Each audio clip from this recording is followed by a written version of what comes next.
since. Stories of roaming wild animals, the ghosts of animals who are abandoned there, and worse, have plagued the woods of New Jersey, where for nearly 50 years, the remnants of the park can still be discovered today.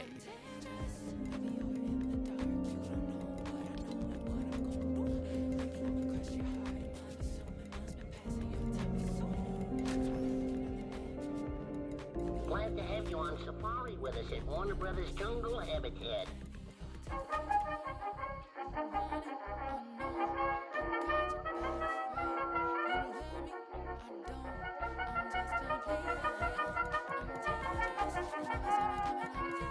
This is England, and we're looking at the Marquis of Bath's latest idea to keep the visitors flocking to see the sights at his stately home of Longleat. In 1966, the first safari park opened outside of Africa, at Longleat House in England. The concept of taking your own vehicle through animal enclosures was incredibly popular, and after the success of Longleat, places all over the world were looking to open safari parks of their own. Longleat had been the idea of Jimmy Chipperfield, co-director of the Chipperfield Circus. After the success of Longleat, he would begin to expand with more safari parks all over the world. It would be another from the Chipperfield family, Jimmy's brother, who would bring the safari park to the United States. A year after Longleat opened, the first South Drive-Through Safari Park would open in the USA. Lion Country Safari opened near West Palm Beach, Florida, created by a South African lawyer, Harry Schuster, and Richard Chipperfield, who stated that this idea was created from the sensational success of the Lions of Longleat, which had seen 10-mile-long queues to get in during opening year. The park originally only focused on lions, but over the years would expand to include other animals. The $3.3 million park, which was often touted as the first cageless zoo in the USA, was a big success, and the company began to expand with further Lion Country safaris throughout different states. It wouldn't be long, though, until competition began to rise. In 1969, African Lion Safari would open in Port Clinton, with help from Richard Chipperfield. This would be owned by a new company called Animal Management Services, operated by President Brian Hunt. Previously, the team had worked together to create World of Animals near Dallas, before forming their own safari park division. AMS was also a subsidiary of the International Animal Exchange, a company founded by Brian Hunt in 1960 to help zoos with their need for the relocation of exotic animals, and they had helped nearly every safari park with their animals. AMS was created to be their company to develop and operate more drive-through preserves. After African Safari, the company would also operate a walk-through wildlife exhibit in Providence, Rhode Island. By the early 70s, safari parks were becoming all the rage, with every one more profitable than the last. Lion Country Safari would eventually expand to 5 parks throughout the USA. Animal Management Services was now looking to expand their safari offerings quickly. In December 1971, secret plans by Animal Management Services were announced that they would build the biggest drive-through in the world, located in West Milford, New Jersey. Expected to cost $10 million and use 450 acres of the 1,000 acres that they owned, with the rest being held for future expansions. It was said that up to 2,000 exotic animals and birds would be arriving in New Jersey by April the following year, ready for a planned June 15th opening. Not only would the plans be to build a safari park, but also later to expand to include hotel resorts, amusement parks, and golfing areas. Less than a month after the announcement of the country's new largest safari park, it was then announced in January 1972 that AMS's new park would bear the Warner Brothers name. Brian Hunt of AMS said that the Licensing Corps of America had arranged an agreement where Animal Management Services of New Jersey would license the use of the Warner Brothers name, along with the use of the famous Looney Tunes characters for the new park. What is power? Maybe the better question is, how much of it can you handle?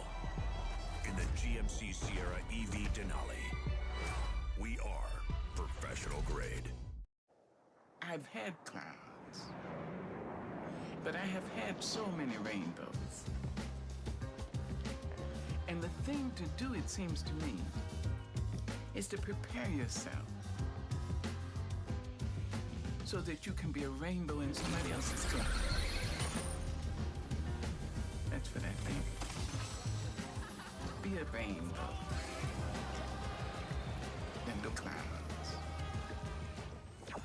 Brian Hunt stated that Warner Brothers is among the most distinguished names in the entertainment industry, and they felt that their name would add greatly to Jungle Habitat. Animal Management Services also stated that under the licensing agreement terms, his company was authorized to create a variety of special promotions featuring Warner Brothers and Looney Tunes characters, and that even more announcements would be coming.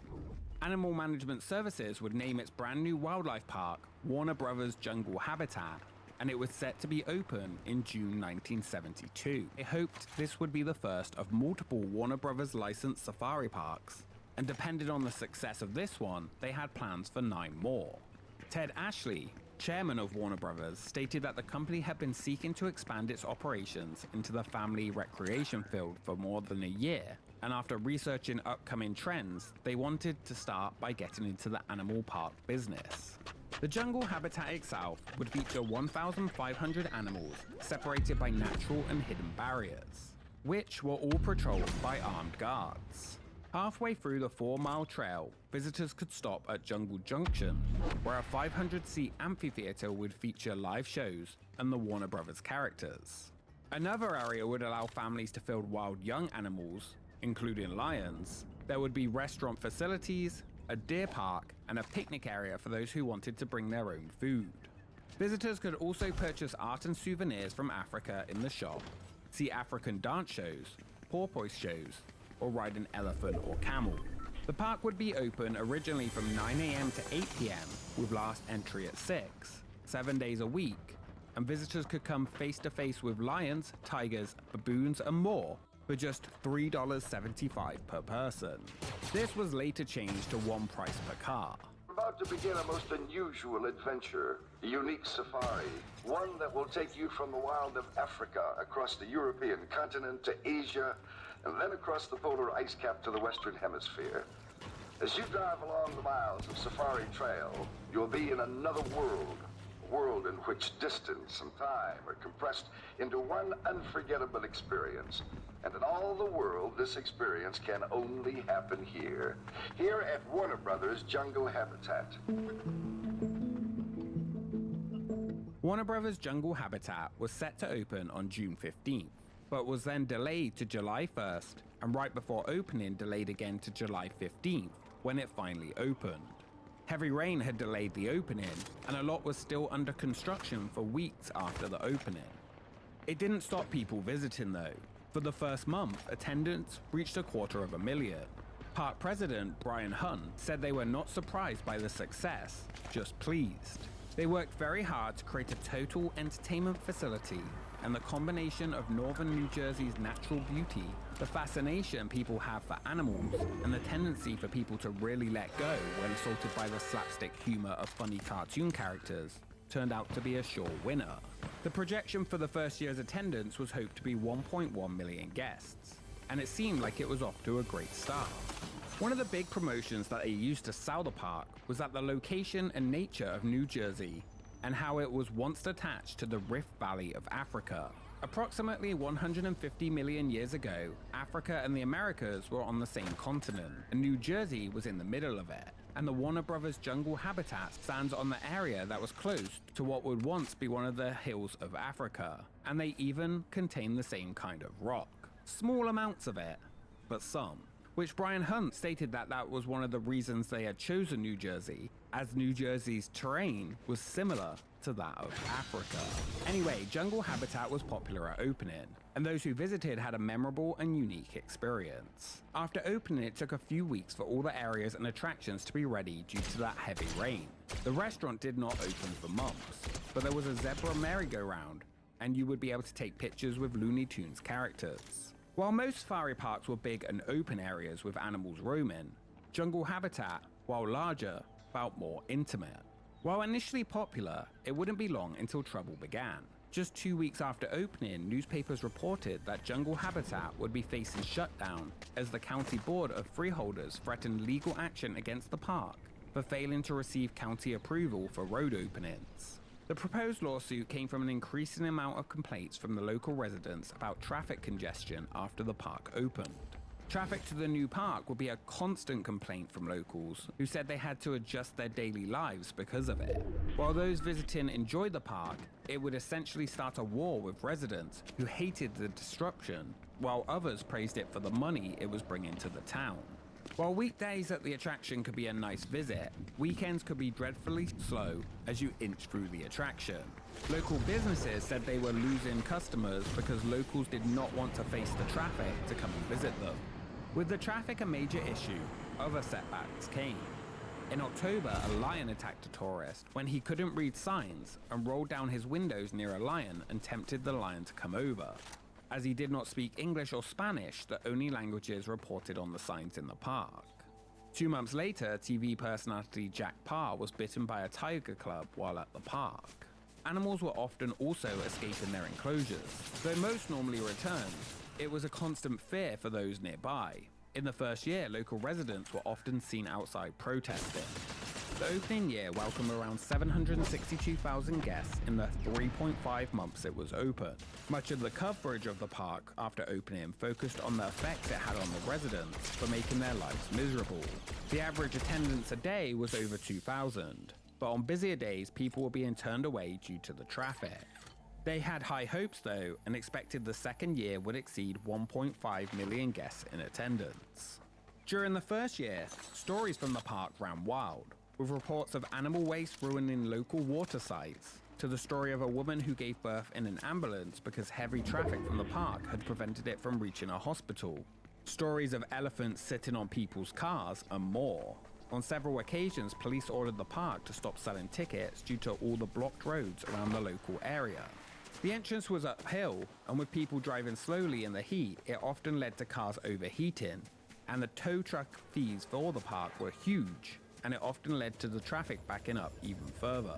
Quickly, they came up with a proposed entrance move that would help to fix these issues, one of the things they had never expected during the opening year. While the first year was deemed extremely successful by park officials, in January 1973, the park closed fully for updates, mostly to its road structures to try and stop the huge traffic jams that were occurring throughout the experience, and to add a water purification system to stop local water being contaminated by animal waste. They even added a second safari trail so they could send people into one or the other. The park insisted they were thinking of continual change and expansion, but first they would respond to the overwhelming demands of the public by improving the road systems. To do so, they would expand the safari and increase the number of compounds to try and provide easier access for a large volume of vehicles. Further additions in 1973 included playground areas for children. Listen up. In a world overwhelmed by noise, we live life on simpler terms. Our terms. No agendas, no drama. Our way, our rules. Let's ride. Want something special? Try Heath. It's English toffee. More snack bars, an increase of show times, and a move-in of the park's entrance. The park's grand reopening was set for May 12th, and they hoped the traffic issues due to the backup of entering would now be fixed. The reaction to the expansion was negative from locals. The town was now turning against the park and calling out the park for fixing their own issues inside the park and nothing actually affecting locals outside of it, and not putting up money in improved roads around the area. Eventually, the county agreed to widen roads in the area, and slowly some public did turn around favorably towards the park. This $2 million investment to improve the park systems and roads began to work, and the traffic stopped being quite so bad. Even before Jungle Habitat opened, Lion Country Safari, not wanting to be outdone, announced they would open an even bigger drive-through safari in New Jersey. While this didn't happen, at that moment, Jungle Habitat was one of the few wildlife preserves of its type on the East Coast. Within the next year, that was about to change.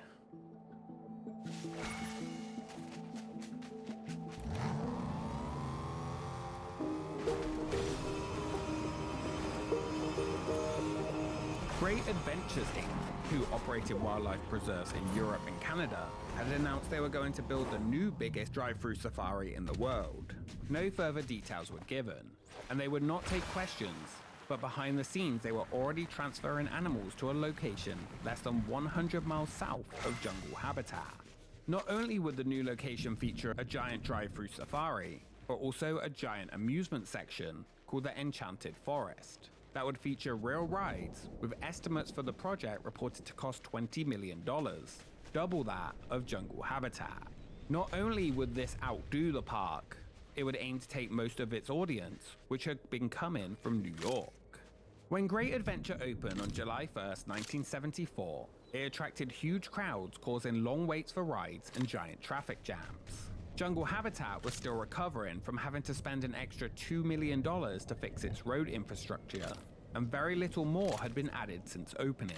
Great Adventure was new, fresh, and offered real rides. And they already had promised more would be coming for 1975 with a new Fantasyland.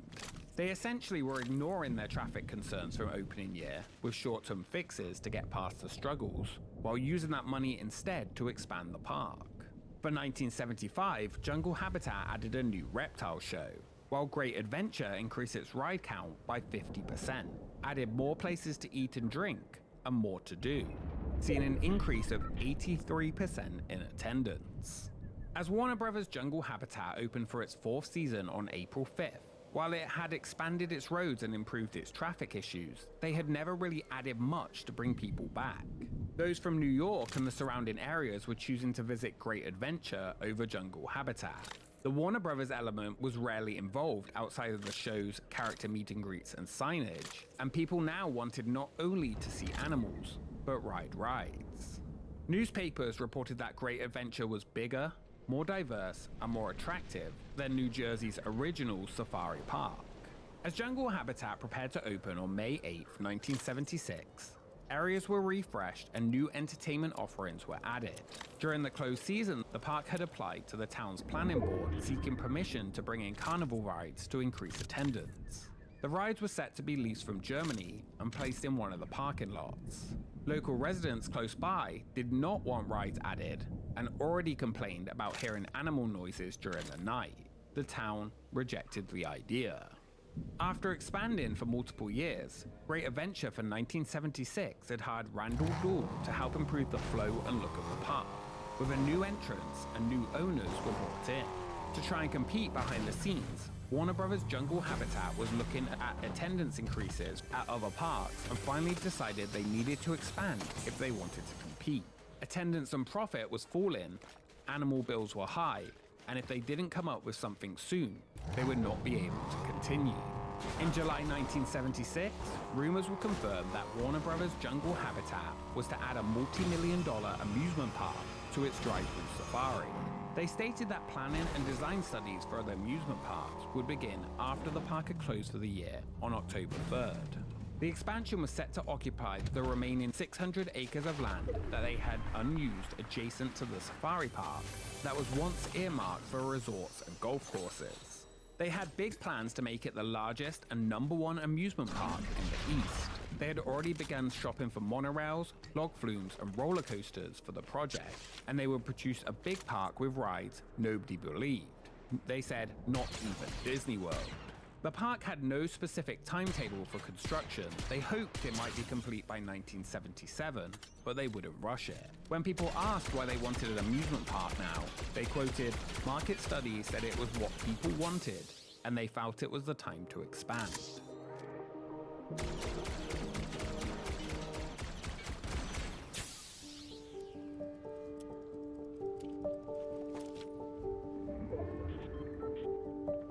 After 4 years, on October 30th, 1976, after the park was closed for the season, and people were excited to see the amusement park addition plans, Warner Bros. Jungle Habitat General Manager Richard Needleman sent a letter to the town informing them that Jungle Habitat would be closed forever.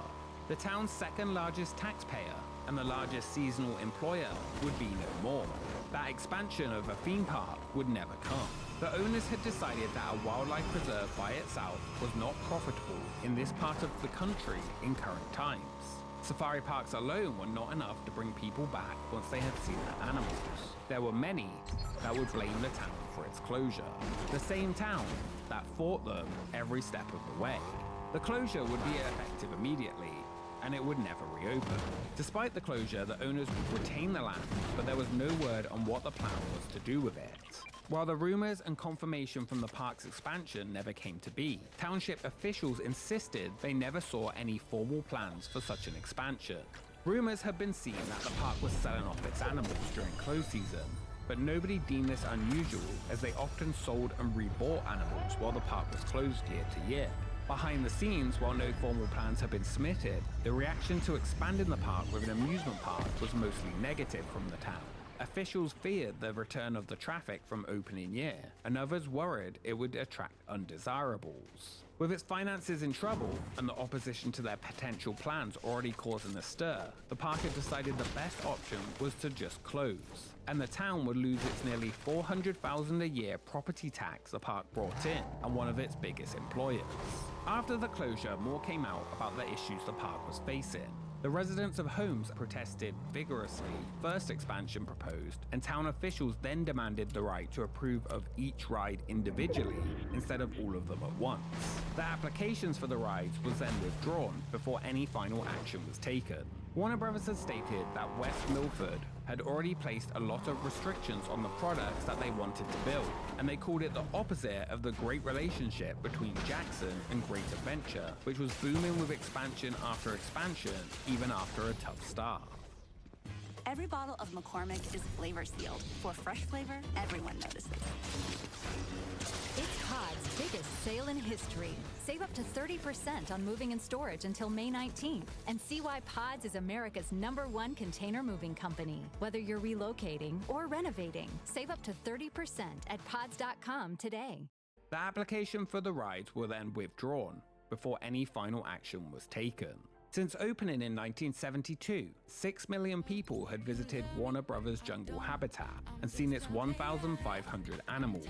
The attendance numbers in the final season were less than 500,000 and continued to decline. There was talk from the mayor that he believed Warner Brothers had spent a lot of money on the park, and they would not just pack up and leave the town and would find a way to keep it open. By January 1977, Jungle Habitat was put on the market for $3.2 million. As for the animals, it was reported in February that Warner Communications had sold them all in one lump sum to the largest animal dealer in the United States. That buyer was International Animal Exchange, parent company of Animal Management Services, and its founder, Brian Hunt, the very same Brian Hunt who founded the park. After closing, the park sat abandoned. During early 1977, reporters from a newspaper discovered over 34 dead animal carcasses, some of which were said to be mutilated, left along the roads of the former wildlife park. An elephant with no head, dehorned rams, and worse, was found laying in the grounds of the park. At the time, there were around 300 animals remaining living at the park. The park manager of the closed park originally denied that there was any dead animals at the park, before later saying that animals had died of natural death from illness, old age, or fights, and have been cut open during autopsies performed on them after their deaths. He said these autopsies were performed on the rocky roadway and nearby wooded areas because heavy snows had prevented the removal of the animals to the park's burial grounds. There were conflicting reports at the time, and some said that some of the animals had not been sold, and this was the way the park were removing them cheaply. Many questioned the stories of these autopsies, saying it looked like someone had done some big game trophy hunting. The park's manager also said there was nothing wrong with dissecting the animals and leaving the bodies in the woods.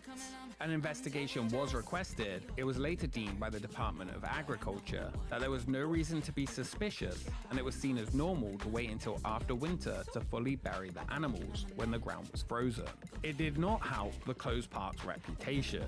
As the park sat closed and abandoned, rumors began that the animals were just left and escaped into the woods. For decades, residents talked about how they had seen a rare animal in the area, or that the location was haunted by dead animals.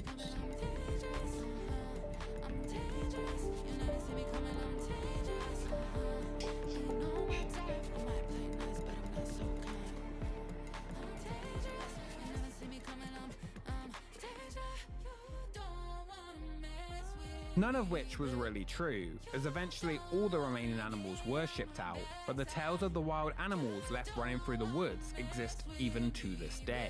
Nearly a year after closing, there were still no buyers for Jungle Habitat, even after its price was reduced. It was even offered to be sold to Great Adventure, who said why would they ever buy it and go into competition with themselves. The most promised by the town and hoped for use of the land was that it was once considered to become a training ground for the New York Cosmos soccer team and the Soccer Hall of Fame.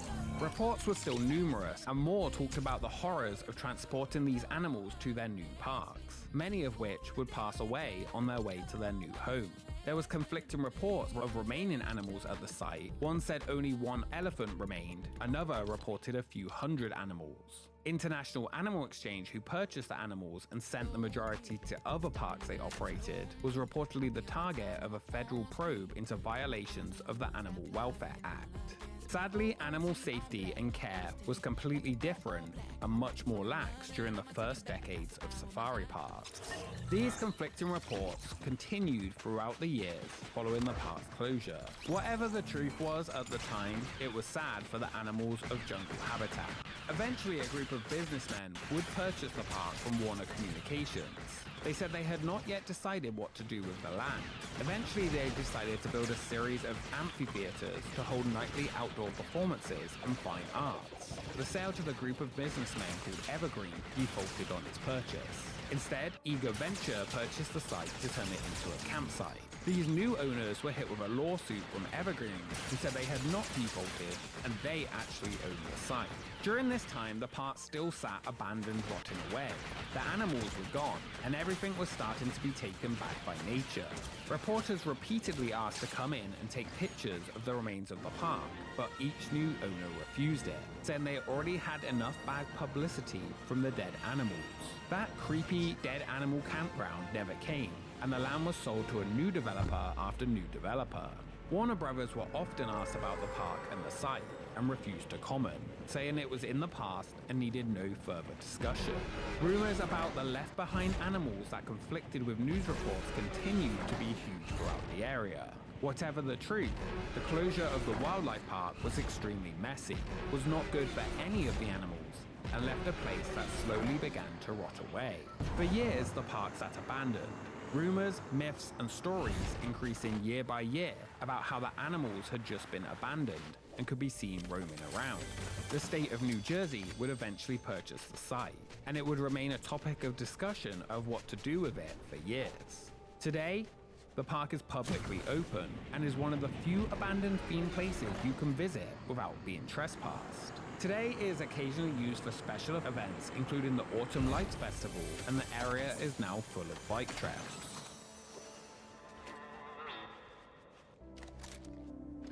Before you begin your safari, there are a few points to be remembered. The animals that populate this game preserve are wild. They can become dangerous. To assure a safe safari, you must keep your car windows rolled up. Warner Brothers Jungle Habitat was short-lived. It had a love-hate relationship with locals, but for those that visited, it left a lasting impression. While often considered Warner Brothers' first attempt at a tourist attraction, their full involvement is somewhat skeptical. What was originally announced as just a licensing deal, later called a full partnership, and at times full owners of the attraction, it didn't really matter to the many people enjoyed seeing the park's animals, taking pictures with Bugs Bunny and his friends, and seeing the shows. Its closure not only hurt the local economy, but those animals that had for a short time called it home. Today, nearly 50 years after it opened and closed, the remnants of Warner Brothers Jungle Habitat can still be found in the woods of West Milford, and those nearby still insist that wild lions, tigers, and more roam the area.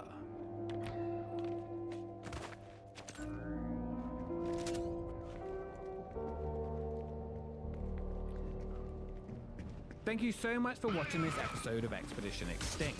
If you enjoyed it, make sure you subscribe to join the expedition. Follow us on social media for updates on upcoming episodes.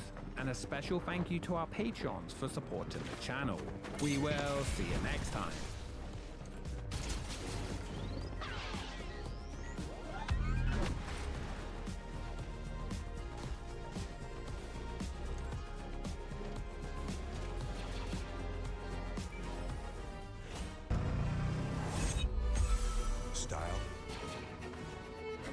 substance, form, or function. Somehow, it became one or the other. But there is another choice. Not stopping until you have everything. In the GMC Sierra Denali Ultimate, what we choose to know, we know completely. We are professional grade. Cleaning your dog's teeth can be hard. But not with Greeny's dental treats.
Hey, you all.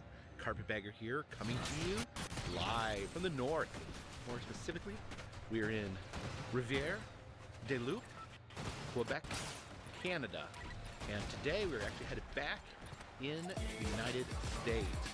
Today is the day that we begin the Route 1 section of the Bowie to Bowie road trip. We've been, I don't even know how long. It's been a week, 2 weeks maybe, that we have been on this road trip. And interesting thing is this is almost a halfway point from the northernmost point in Minnesota to the beginning of Route 1 is, I think it's a lot of miles. I think it's about a day and 7 hours. And then it's almost almost that long from. In Oregon, people are all about trying things, like brewing a beer for loggerheads. That's also good for loggerheads. 1% of the spirits profits go to marine conservation. If you want to try something too, try something Oregon. Want to make mom's year and not just her day? Then check out these must-have gifts for Mother's Day. Nothing says, I'm a cool mom, quite like the Ray-Ban Meta glasses.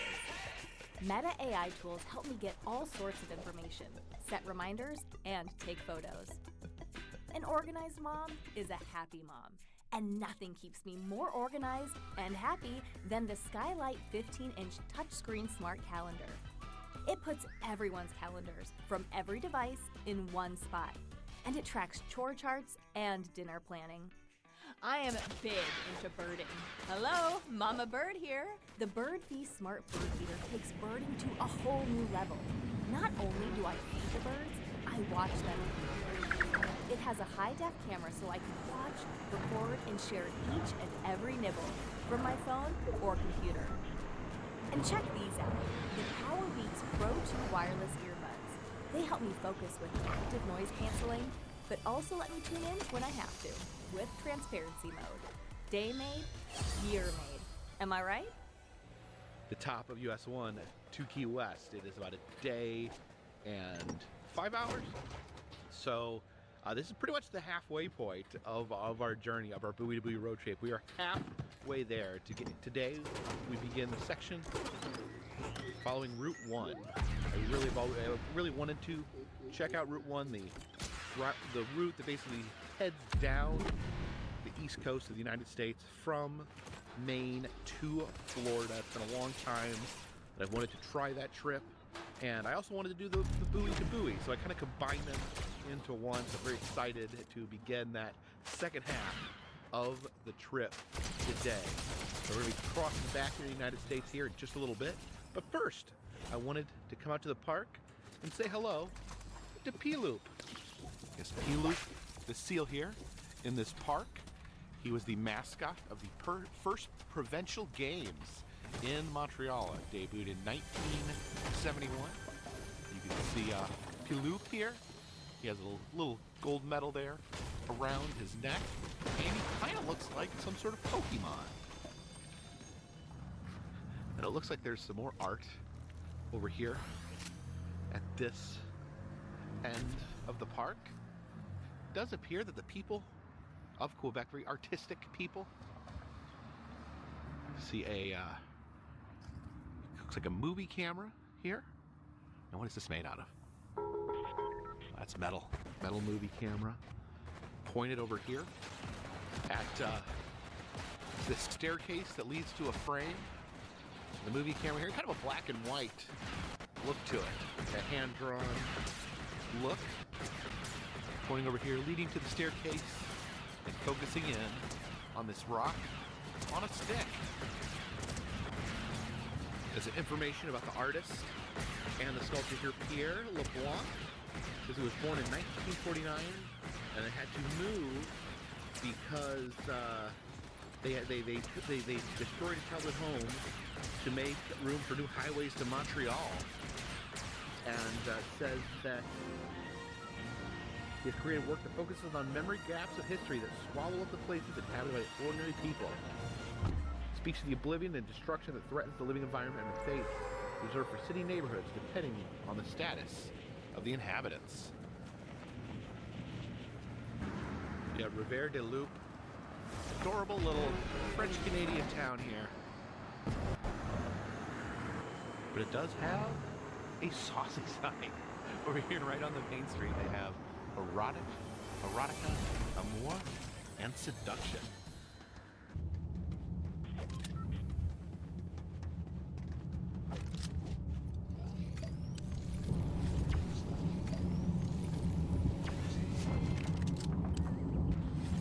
Just got to get to the other side of that river. Across the river, that's the U.S. of A.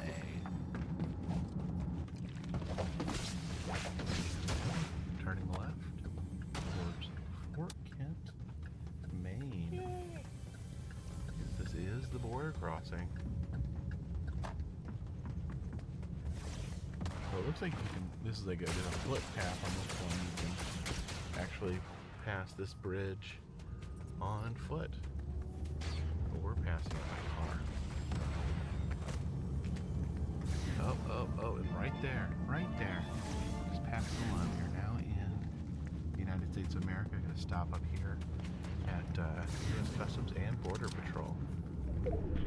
And we have landed back in the United States of America. My feet are on my home soil. Just crossed through that border checkpoint right there, and the Border Patrol agent was super nice. He was giving us, I explained what we were doing, and he was giving advice that he's done traveling too. He's said he's been to the northernmost point and the southernmost point.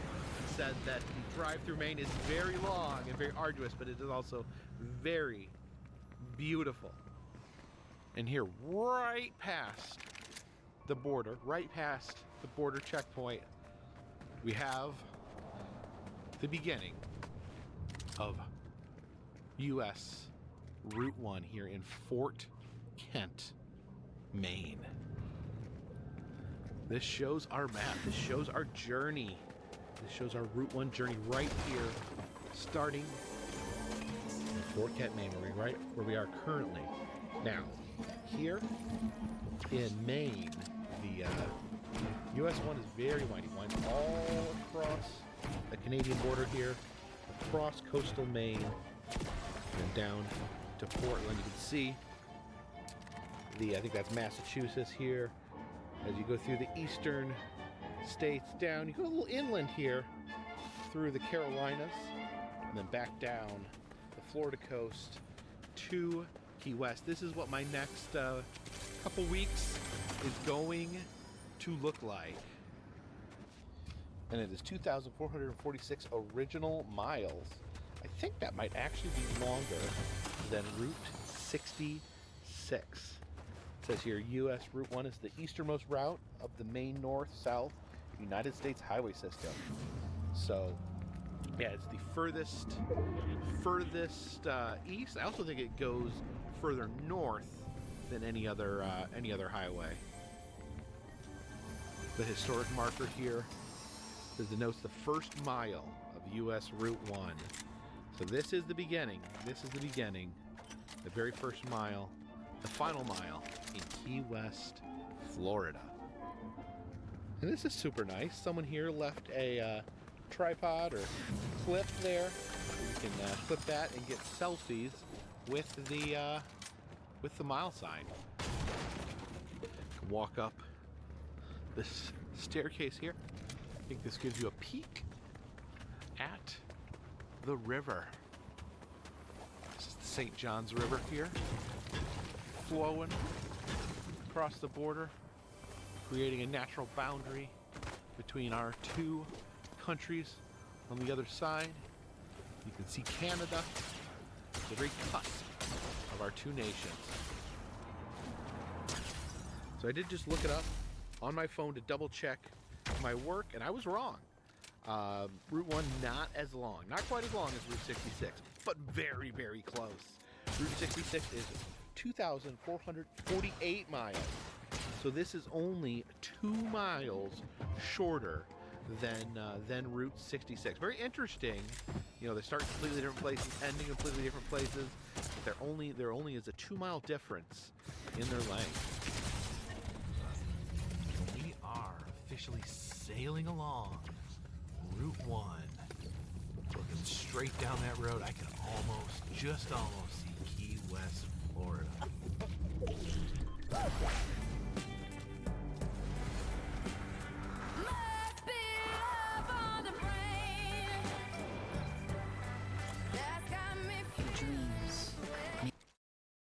So apparently Fort Kent, an actual fort, believe it or not. A fort in the Aroostook War.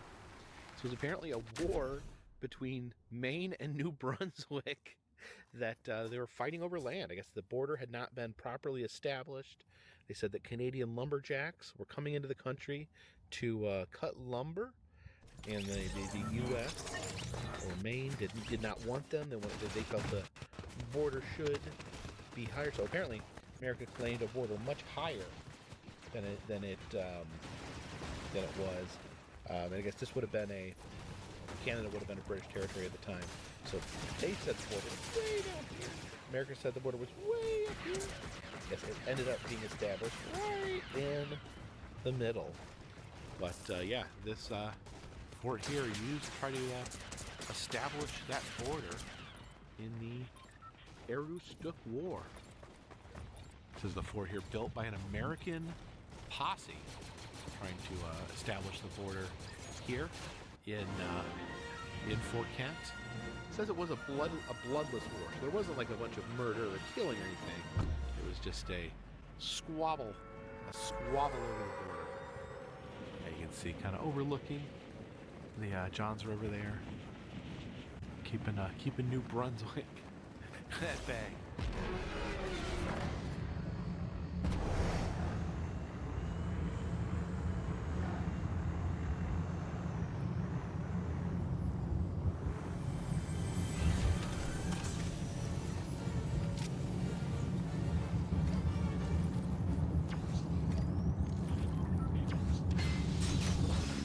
Stopping here along Route 1 in Madawaska, Maine, near the Four Corners Park. So this is pretty interesting here. This park is one of, I guess, what is known as the Four Corners of the USA. We're all about the contiguous geographical points here on this road trip. So let's take a look at what the Four Corners are.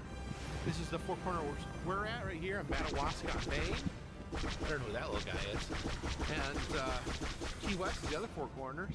So we'll hit at least two of the Four Corners. The other corners are San Ysidro, California, and Blaine, Washington. Interesting. You may be asking, what is the significance of these Four Corners here? And how were they chosen? Well, this all comes back to a 1983 motorcycle tour. The Southern California Motorcycle Association put on a tour, and they wanted motorcyclists to go to all four corners of the U.S. So they traveled to 4 checkpoints we already discussed in North Washington, Southern California, Key West, and then right here in Maine. They had 21 days to reach all 4 checkpoints. They had to submit a postmarked envelope and mail it from there to verify that they had been there. So that is pretty interesting. Hey, Jen. Yes. Do you think I can do it? I don't want to ride a motorcycle, but I can do it. I really want to ride a motorcycle. Like, you want to ride a motorcycle? I know you told me I couldn't because I'm a big boy. I'm afraid of motorcycles. Yes, I think any road trip you've succeeded. So once you get something in your little mind there, you're going to do it. 21 days to 3 reach. weeks.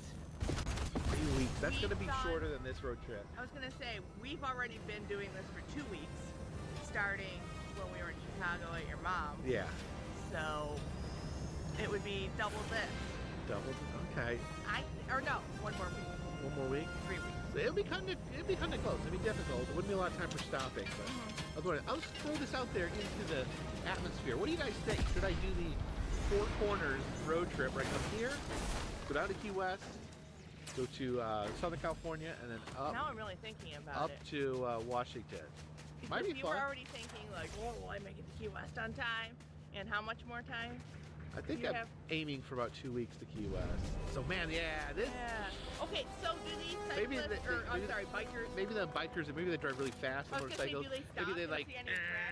No, maybe they're just like. And then they like cut in between cars, so they don't have to worry about traffic. Can we get a sidecar for me? Or maybe you can be in the sidecar and I can do the motorcycle. So we have to get a motorcycle with a sidecar. Yes. Would you guys like to watch this? Leave a comment in the comment section. I want to learn how to ride a motorcycle. Well, I guess then I'd be in the sidecar. Yes.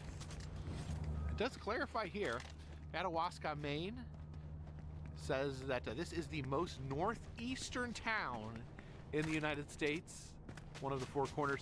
So I guess we can mark that on our list of contiguous points here. We've been to the northernmost point. We've been to the northeasternmost point. Hopefully going to be in the southernmost point of the contiguous, and maybe we'll even work the easternmost point in at some point. There's like a walk of bikers here. The Buck. Different motorcycle enthusiasts will put their names here into this walkway of the park. And this is what I'm always saying. The journey is the destination. Here's where we have lost bikers. Dedications.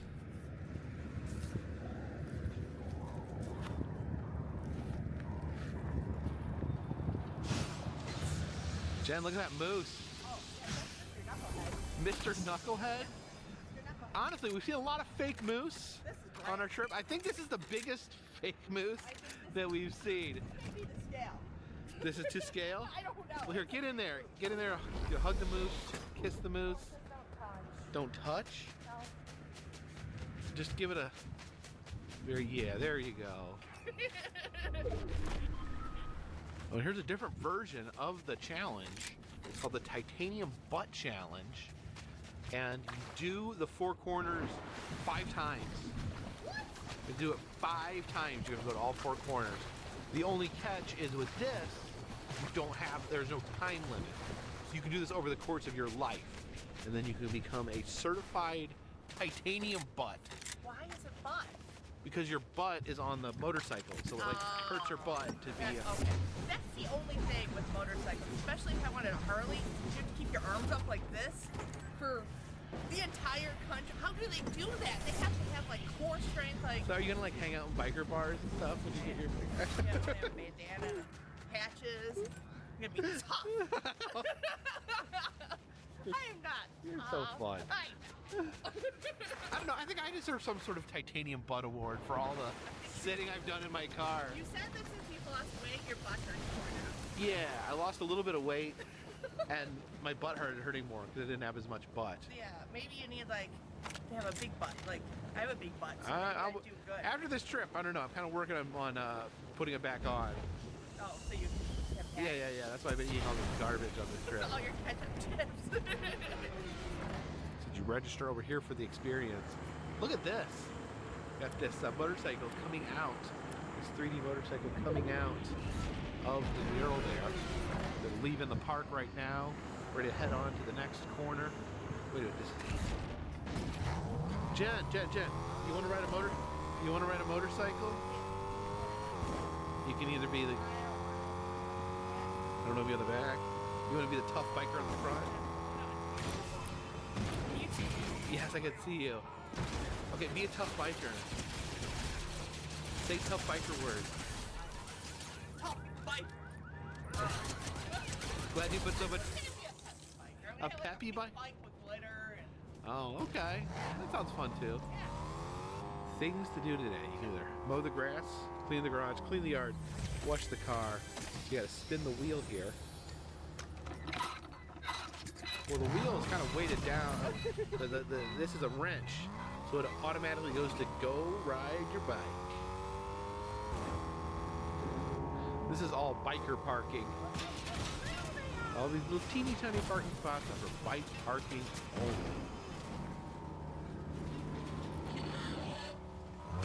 Ride safe.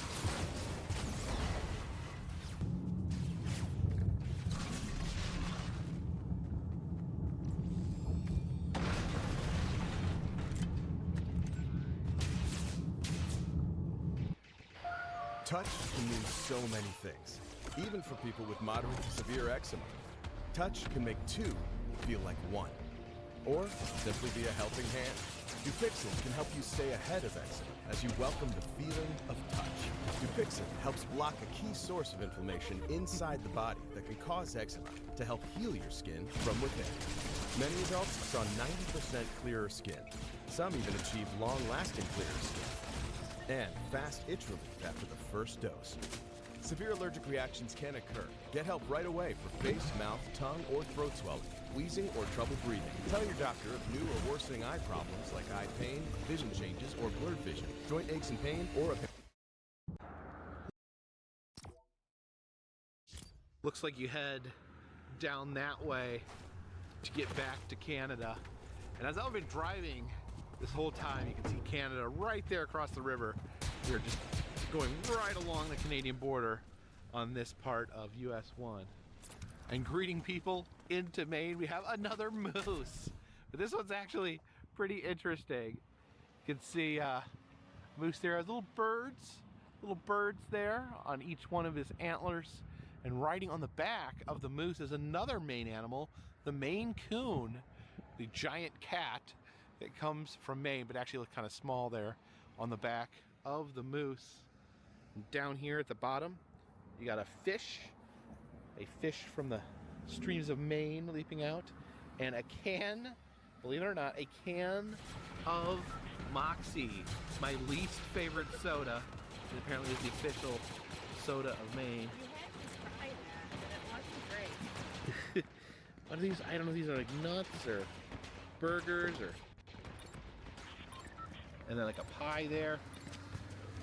But that's pretty impressive. All the fake moose we've seen, I think this might be my favorite. I love the Maine Coon on his back. I want to tattoo that. You want to tattoo it?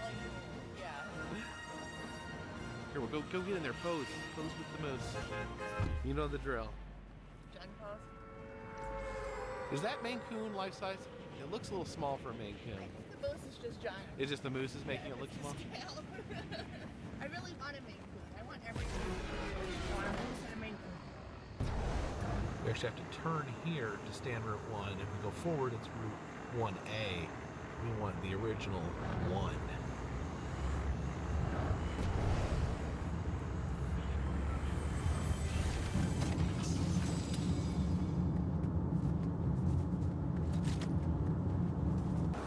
This giant milk carton here in front of the Aroostook Dairy Bar, and let's check and see.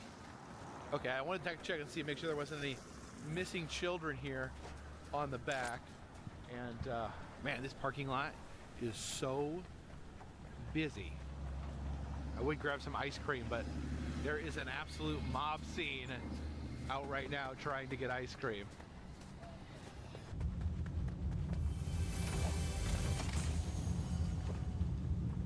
The line for the ice cream was super long, but me and Jen decided to go get some actual food. We're gonna check out the Maple Pig over here.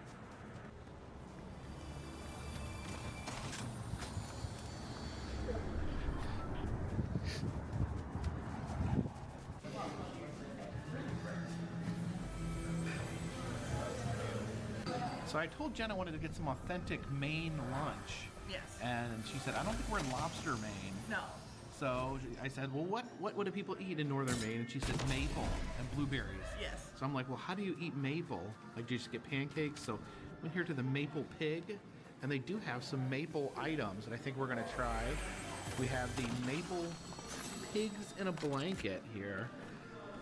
Yeah, it's drizzled with maple syrup. And Drizzled maple syrup? Mustard. And the mustard has maple in it? Yes. Okay, so there was an entire table of clowns eating lunch. I didn't want to bother them, but... I was honestly going to go say hi, but they're leaving now. Pretty amazing. Oh, on the other side of the menu, they do have the pig butt. Jen wanted me to show you. Yeah, I don't know why it was necessary to like put the anus on there. I think it's cute. Our pigs in the blanket have arrived. They got a lot of maple on it. Look at all that maple there in the bottom. Have you had yours yet? No. You haven't had a I was chance to waiting try for it? it to cool off a little. Oh, okay. Yeah, let's try some of these. My mom would make pigs in the blanket at home, like little smokies, and like the biscuit out of a tin. Let's see, let's get some maple syrup. These on are there. seriously amazing. Very syrupy. Oh wow. Yeah, aren't they good? Really smoky little hot dog. Like a flaky covering there. And somehow the maple syrup works there. I was a little nervous about that. It's sweet, but like the smokiness of the hot dog kind of brings it all together. So good. Yeah, it's really, really good. And our entrees have arrived. I got the Aroostook County tenderloin, which is actually smoked bologna with cheese. Interested in trying that. And what did you get, Jen? I got the pulled pork quesadilla. It has Smoky Mountain barbecue sauce, and I was like, ooh. Smoky Mountain barbecue sauce? Yes. I need to try that. What's it? Have you tried it yet? What does it taste like, the Smoky Mountain barbecue? This is salt. Oh, it's on there? Mm-hmm. It tastes like home? It's good. I don't think it's Smoky Mountain barbecue sauce. I don't know if I've ever had a bologna sandwich like that. Look how thick that bologna is. Yeah, there's like some really sweet sauce on there. That's very yummy. Cheese is good. Oh, wow.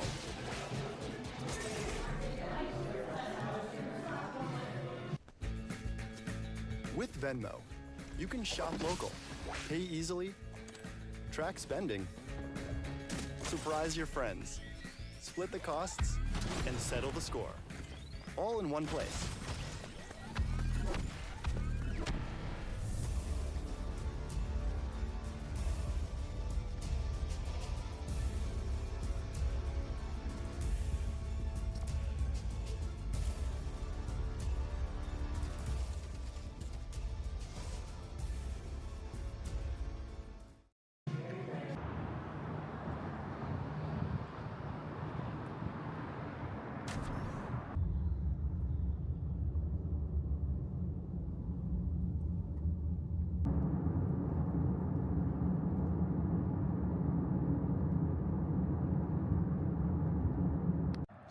And here, off of US Route 1, we have a shoe tree.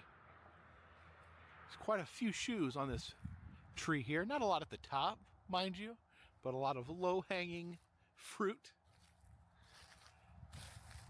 Yeah, as I travel across the country, I do look for shoe trees.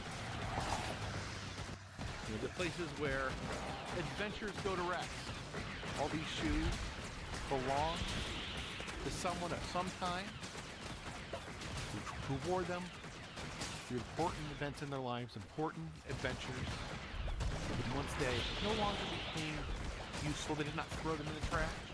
They took them here to a shoe tree to be immortalized forever, and where old souls go to rest. And I like to think of it that way, that each one of these shoes is a different adventure that someone had that ended right here at this shoe tree here in Maine. And I've left quite a few of my shoes, quite a few of my Crocs on shoe trees. I always kind of keep my old Crocs with me, at least one old pair or an old pair of shoes in case I do come across a shoe tree, so I can give it a proper burial on the long, lonesome road. I think this is a good spot here. Sometimes the trees are pretty high. You have to throw them up here. I think I can just kind of flop it over. There we go. And there they are, hanging amongst these other shoes, these other adventures left behind on the tree. It's interesting. You know, you have to think, where does a shoe tree start? Someone throws a pair of shoes on a tree. Maybe another person sees it and says, yeah, me too. I want my shoes on a tree. But then it spirals.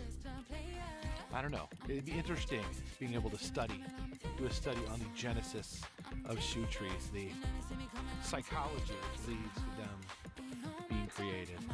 But for now, I'm just happy to leave this particular adventure on the shoe tree to enjoy its much earned retirement.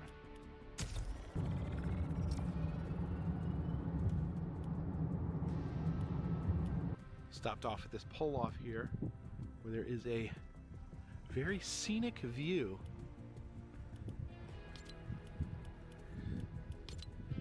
You can see the lake down there.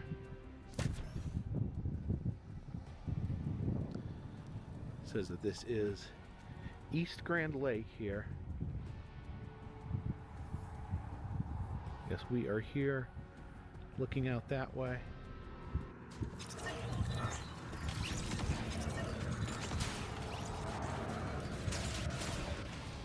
Apparently this section of Route 1, actually known as the $1 Million View Scenic Byway.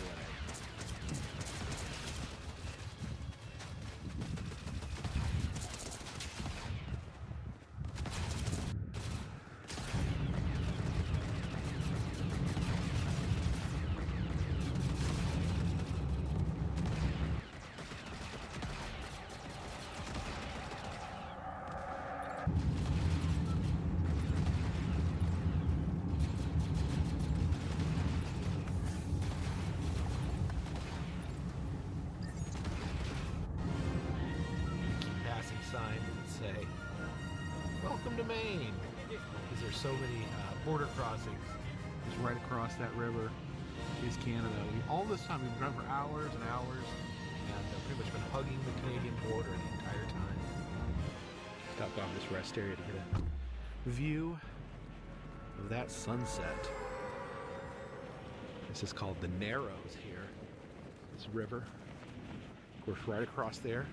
That's Canada. That's the United States. Let's see, the same sunset falling on both countries.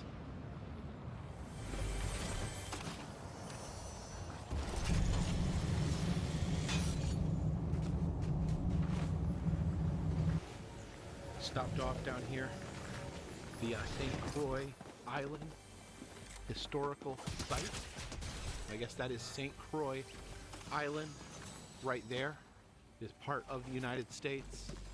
Anything you see beyond that is part of Canada. This we will walk down near the water here, at least as near as we can get. You can see the high tide mark there.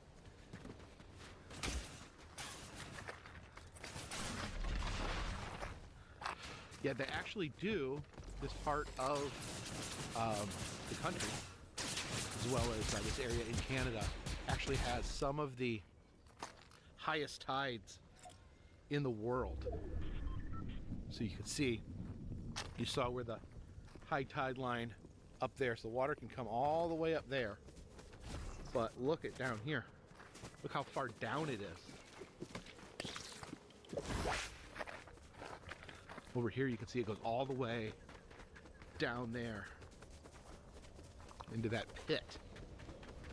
So at some point today, the water was all the way up here, and now it has gone out down that far. Yeah, you could tell when we stopped at the other place, the water was also very low, so the tide is out here. That's wild. The water here is so tranquil. Yeah, look over here. Look how far down the tide is right here. It is absolutely wild. Absolutely wild.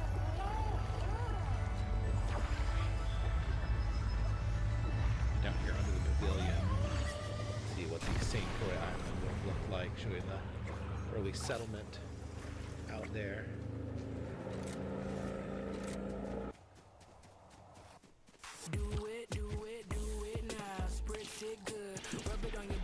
Like you should. Right now, spritz it good. Roll it on your body, know you secure. My neck, my back, my legs and pits, all that. At Dots, an ordinary pretzel just isn't enough. So they add savory seasoning and tempting buttery flavor into every delicious twist. Now that's enough to make you order a special delivery. That seems like a lot. They're really good. Dots, sensationally seasoned pretzels. Yes, that's St. Croix Island. Right there. I thought there were some other people out here looking out into the water, but there's actually some statues out here in the woods. Looking out into the muck, the pit of muck there, caused by the low tide. If you came out here in the dark, these statues would scare the crap out of you.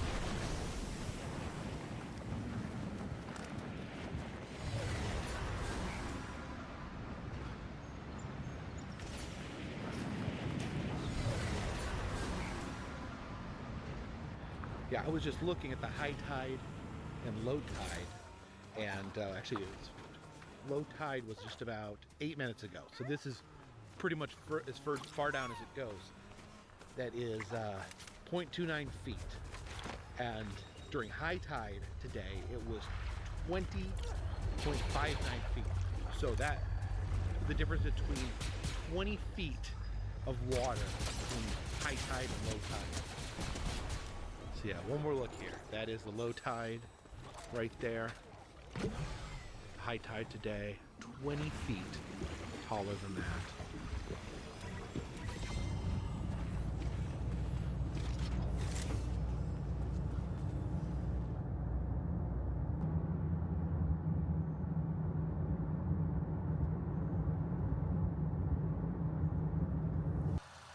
And we have made it back to the 45th parallel, halfway from the equator to the North Pole. So we're in between the North Pole and the equator. We actually passed this on the way headed, how did that happen? We were traveling south near Saginaw, Michigan. We passed this. I guess we went to Toronto, headed north, apparently crossed it somewhere over there. There was no marker though. And then we passed back down to the 45th parallel here. This monument though, this is the very first 45th parallel marker. Stone was put here in 1896. So the first highway notation of the 45th parallel.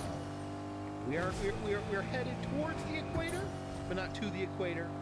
We are headed to Key West, which is a little bit north of the equator.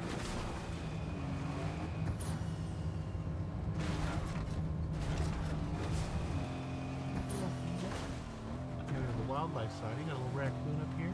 A little raccoon, are you okay, buddy? Oh no, he's gonna hit my car. No, he's wild. He's okay. He's chubby. He's just chubby. Yeah, it's okay. There you go, Waddles. Oh my God, he's so cute. I want to keep him and give him hugs. I love you too, just like the others.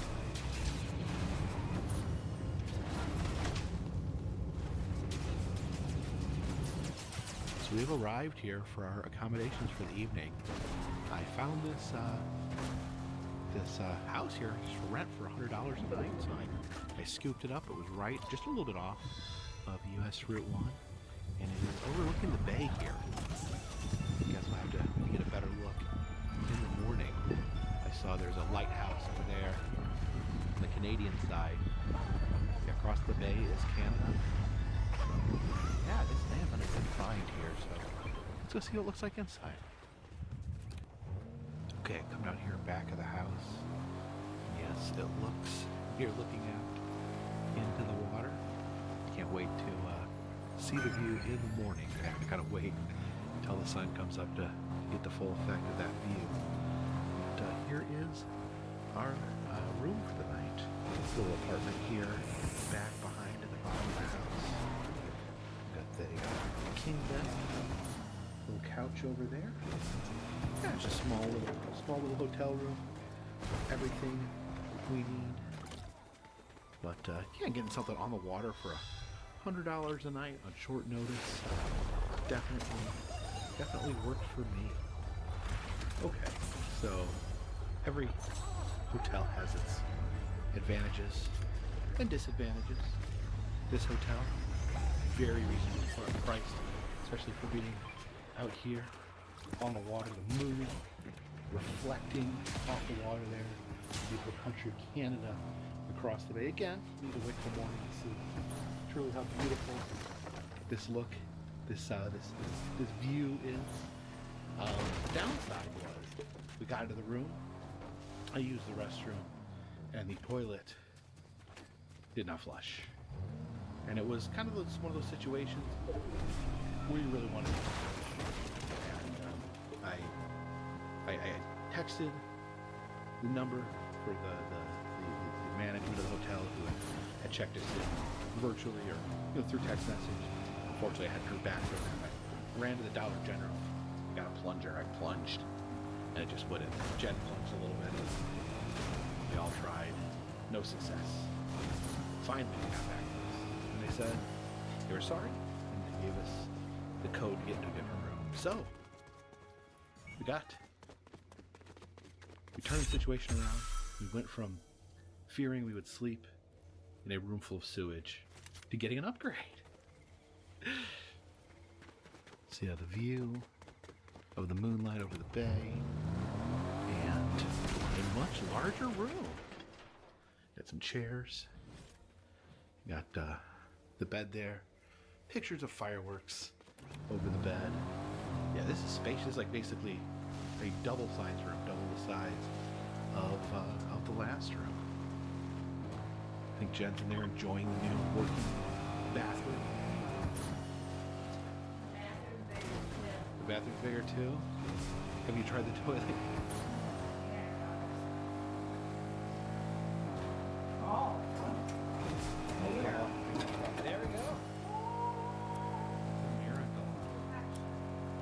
So another day out on that long, lonesome road. The Bowie to Bowie road trip today. The first day of the U.S. Highway 1 section of the Bowie to Bowie road trip. Actually, the halfway point. Like I said earlier, this is pretty much the distance between the northernmost point and here is pretty much the same as the distance between the start of US 1 and Key West down in Florida. That's still crazy. That's crazy? Yeah. Do you like the new room? It's very nice. Very nice. Did you see? We can't really see the view per se, but it seems You awesome. can see a lot of stars. You can see stars. You can see there's water. That's Canada on the other side. It's it looks beautiful out there. I'm really actually excited to get up in the morning and see the view from the hotel room here. Yeah. But yeah, we're gonna continue on. Today was just a lot of driving. Today it was just a lot of small towns, some patches of absolutely nothing, just winding along, kind of right alongside the Canadian border. And now we've reached I think today we've actually officially reached the end of the Canadian border. Yes. Because we're actually right by. You can see across there. That's the Canadian border. That's pretty much the final cutoff for the Canadian border. Now we're going to head down along the ocean for the rest of US 1 here in Maine. Seafood. Yeah, hopefully we can get some good seafood tomorrow. That's what we were both hoping. I love New England seafood. Yeah, I think love it's my the favorite food, in the whole food country. in Maine. So we're gonna see what we can find. May stop a couple times. I don't know. Yeah. See how many lobsters we can devour as we head through. I was excited we saw a lot of mooses today.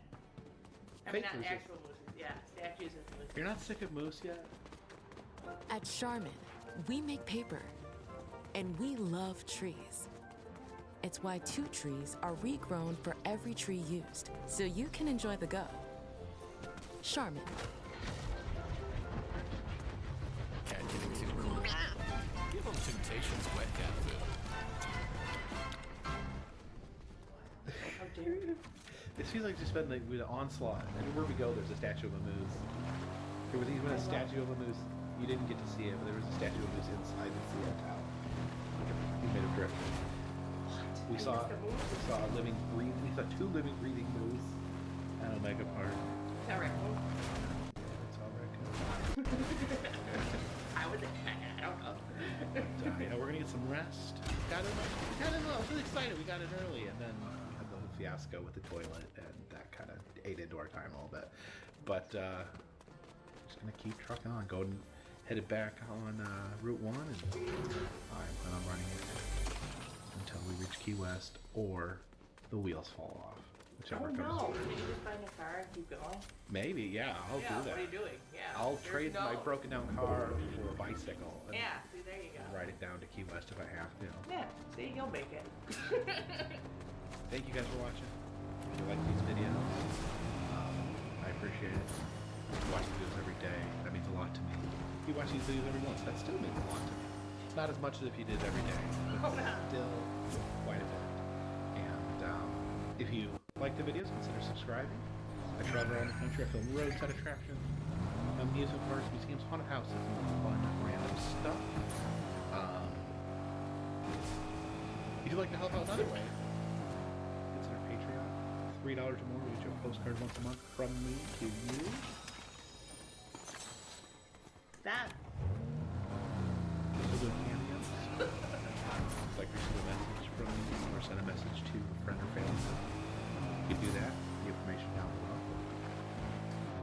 If you'd like a souvenir, you'll have to wait because it's closed down right now. Etsy shop will open back up when China gets home. And all those things help keep this car on class 1, this boat in the water, and this dirigible in the air. Until next time, my friends, this one's In the flushing toilet.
Welcome everyone, Adam the Woo here as the recording of is Thursday, May 1st, 2025, also known as the 36th anniversary of my former favorite theme park ever. Disney MGM Studios opened on this day in 1989. Hard to believe it's been a year since the 35th. And those ceremonies they have for today, will they be doing anything in the park today? Probably not. There'll probably not be one shred of merchandise or anything even alluding to the fact that it is the anniversary of MGM Studios. Now, if you go to Hollywood Studios now, still a great place, but just a shell of what it once was. Love Hollywood, love the vibe of Hollywood, the lore of old Hollywood, and MGM was the first place that I experienced that before even going and visiting SoCal or even moving to California. So it holds a special place in my heart. There are still some remnants of the original MGM, which I will show a little bit of when I get in there. But I'm just gonna pop in, meet up with a friend who also has a love of MGM. That's warm. That's really warm. I'm inviting you to join me. Co-pilot, make a quiz for my astronomy notes. You got it. What type of galaxy is Andromeda? Spiral. What does a spectrometer measure? Light. And when was your essay due? Discover something new at SeaWorld San Diego. From real connections like the all-new Jewels of the Sea and Baby Shark's 10th anniversary celebration, to unreal thrills, Latin music, and food festivals. Pay for a day, get a second day free. Hurry, offer ends soon. Let's have a Walt Disney World day. Join me, shall you? I-4 westbound, looking pretty smooth at this hour. About 10 a.m. right now. Mickey Power Pole. How you doing? And I say former favorite theme parks because as much as I still enjoy Hollywood Studios, it is not the top pinnacle of my list anymore since they got rid of so many things at the studios. Streets of America, that was kind of the nail in the coffin, the icing on the cake when they got rid of Streets of America and Great Movie Ride. Well, Streets of America first, and then when Great Movie Ride went away, that's when I decided I can't even call this MGM Studios anymore. And that's when I mentally made the switch to calling it Hollywood Studios. Try to keep it old school today and show some stuff that was open in '89, but truth be told, not really a whole heck of a lot, if anything, that's left, except structures. Long before the Skyliner was even an inkling in WDW's eye, this place existed. Oh, what a wonderful place it was, and still is, but it was. We'll not be covering a lot of opening day attractions and or restaurants and things. I parked in 308. I'm just gonna walk it in. In fact, I'm thinking there might not be any opening day attractions left. Star Tours opened later in '89, towards the end of the year in '89. Yeah, I don't know if there is. Hollywood Tower, that came later. Even Indiana Jones was not opening day, as far as I can recollect. Also should be noted that this is a good to go day, no reservations needed. Not that you really even need reservations here at WDW. They're pretty much always open across the board, always green for all four parks, 99.9% of the time. But today's a good to go day. No reason to open the My Disney Experience app and make a reservation on an anniversary of a theme park at Disney. What the heck? In fact, 9 days from this moment, one of my favorite restaurants that I always eat at, Mama Melrose, which is not an opening day, but opened a couple of years after. I think it opened in '91-ish. It's closing forever. So I have booked a reservation for Mama Melrose. Even those reservations were wide open with a whole lunch bracket. From like 12 to 4, they were all open. I had no trouble getting a reservation for Mama Melrose, and the thing closes in a little more than a week, forever. There's a lot of good MGM stuff in there, so definitely want to showcase that in great detail.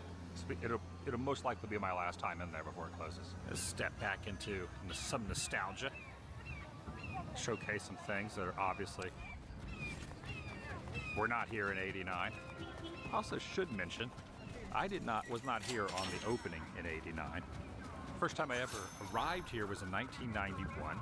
Family and I moved here in '91, so the park had been open 2 years. That's when I really started getting going into the parks a lot.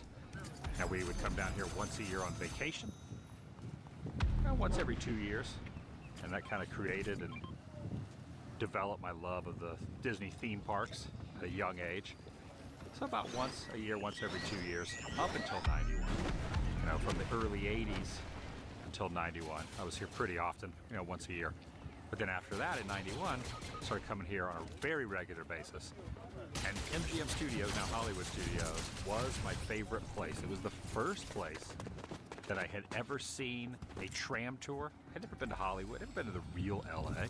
Didn't know what a tram tour on a backlot was. That's when they had all the facades. They had the Ernest Saves Christmas house, the Golden Girls house, the Bulldog Cafe from Rocketeer. All that was torn down for the car stunt show years later.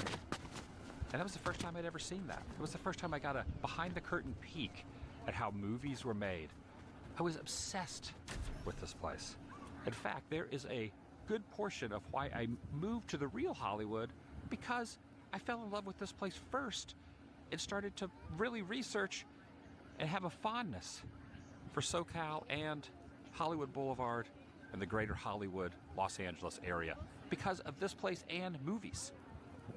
And in a roundabout way, part of the reason I fell in love with this weird filmmaking that I do, which I guess you could call it that, picking up the camera and filming something, even though my stuff is definitely not, you know, I'm not Kubrick or Hitchcock by any means.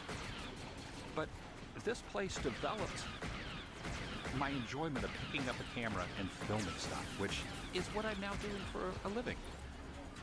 So thank you, MGM Studios, thank you.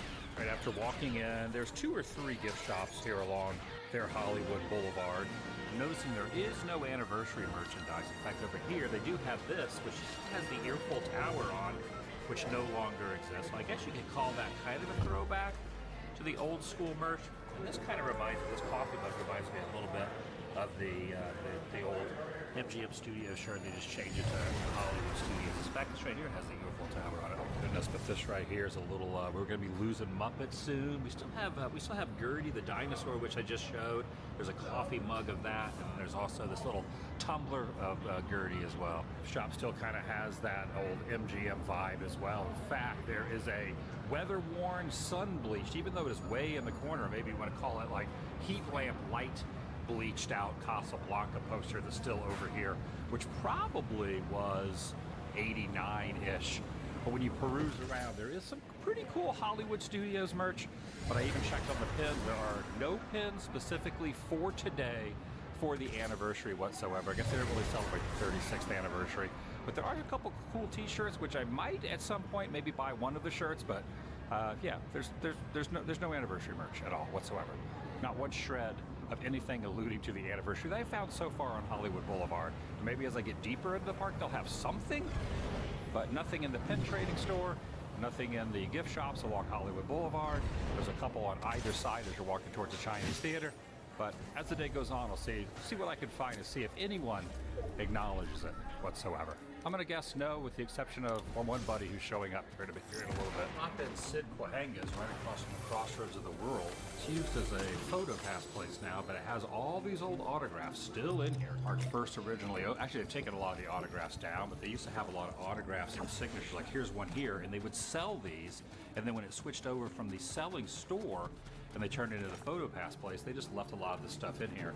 But I've noticed a lot of stuff is gone over the years and rechanged. Used to be a signed Willy Wonka poster, old school Willy Wonka poster right here. That has been removed. Now there's a Winnie the Pooh one. But take a look at this. You got the Universal Monsters on Walt Disney World property. Isn't that very interesting? Universal property. Hitchcock would be proud. See, they just have like anything old Hollywood they would just have in here. But take a look at this.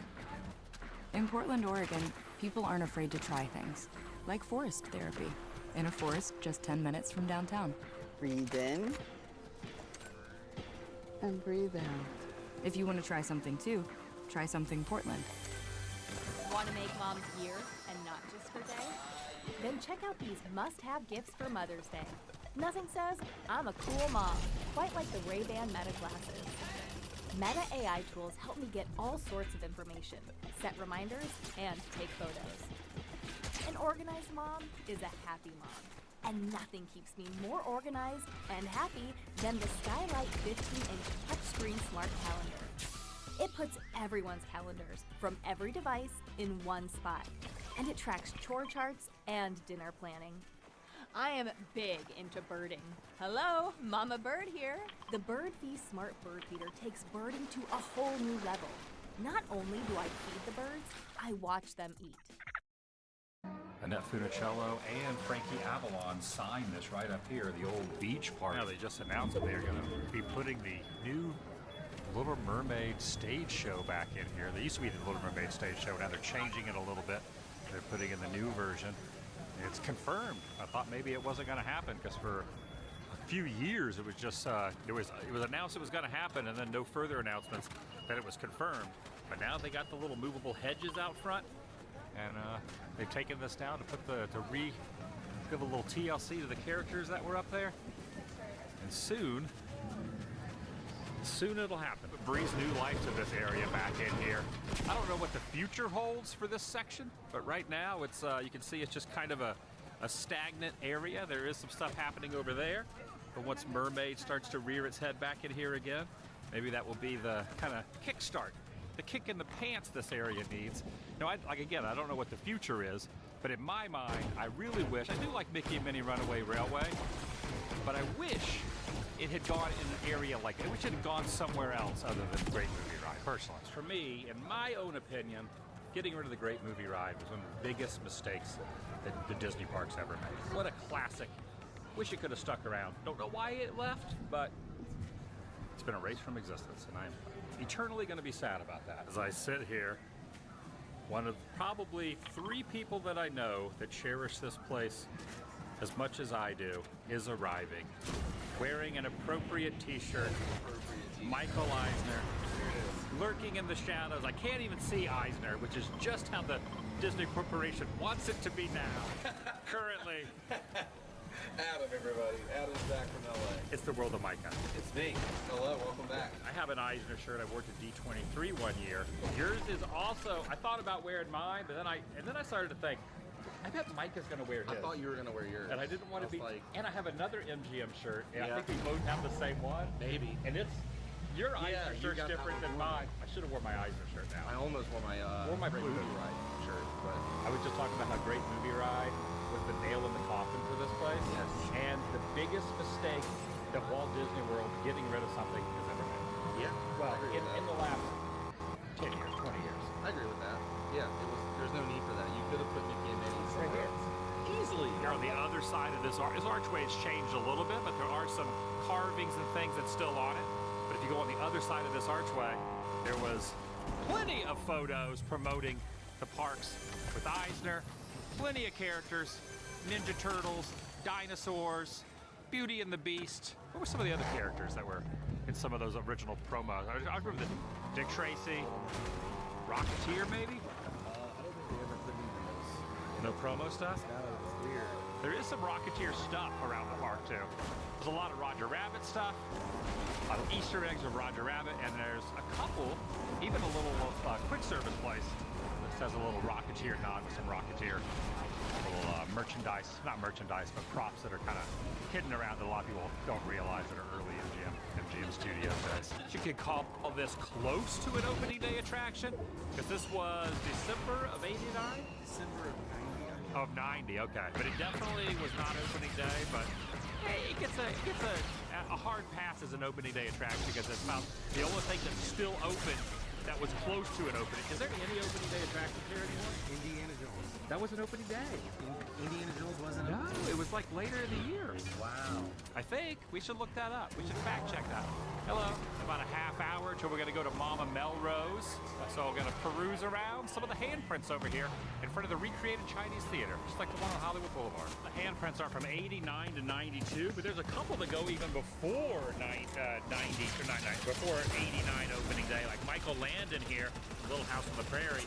His is pre-opening day. He did his handprints 1988, end of 1988, which is kind of interesting to see the handprints. Like here's a 91, here's a 99, so that one kind of goes way past. Here's an opening year as well. This was actually on the 10th of May, 1989, right over here. And then you have Eddie Albert, which is 1990 here. You got Rick Moranis, which is 89. Oh, this is interesting. This is yesterday, 36 years ago. This would have been April 30th of 89. Yeah. So he signed that, yeah, beforehand. When they had them all on the footage, if you can see them driving down Hollywood on the starting stage with cars. The Muppet Vision didn't open until, I think, 91. Not an opening year attraction, Muppet Vision, but that'll be going away, and that'll be going away in the very, very near future. My wife loves you. Made it over into Mama Mel. This might be my last time eating at Mama Melrose. I love this place. Closes in like 8 or 9 days, and I will be out of the country before the closing date. This is definitely old school MGM Studios era. Old school. All right, making our way in. Mama's favorite table. Mama's favorite table? Yeah. This one? Is there a plaque or anything? Well, it's because she wants to keep an eye on all Oh. what's going on here. And you Okay. can see them making pizza. You get to see it making our all food. the other yummy stuff. All right, Mama's favorite table. I like that. Thanks for giving us the good seat. Honestly, it's kind of weird to think that this might be my last hurrah here at Mama Melrose. You think it'd be your last time here? It might be. It might end up being, right? Yeah, because I'm also leaving the state of Florida too. We're both leaving before the end of the end of closing of this. Yep. We've eaten here 917 times since the opening. Since we've been coming to the park since the opening. That is some quick service before I could even take a sip of the minestrone. The spaghetti and meatballs have showed up right there. It almost looks like Eisner's about to chow down on some of those delicious meatballs right there. Look at that. You know he ate it here at least once. Oh yeah. Right there, Eisner. Look at, he's just like going to town on the meatballs. Got Lou Ferrigno over here, the Incredible Hulk. And the thing that's interesting is Lou's handprints are not in front of the Chinese theater, even there's a photo of him getting his handprints done, which is kind of interesting, right? Hey, the stars. Here's John Aston driving in front of Sid Cahuenga's, which I was at earlier. Here's Sandy Duncan. The last time I probably see this Sandy Duncan photo is the only photo I've ever seen in the park, current day, of Eisner right there with Carrie Fisher, Mark Hamill, 3PO, the Ewoks, and George Lucas right there. Take a look at this, Micah, because this will be the last time Eisner's face will be in. You'll see Eisner's face in this park. You're right. It's the only photo I've ever seen of him on property, current day. There it is. One last look at Mama Melrose. My last pop in and my last spaghetti and meatballs from Mama Melrose. I think Pizza Rizzo's is closing around the same time as Muppet Vision, which I think closes. Got another month for Muppet Vision, so a little time on that. Backyard, everybody!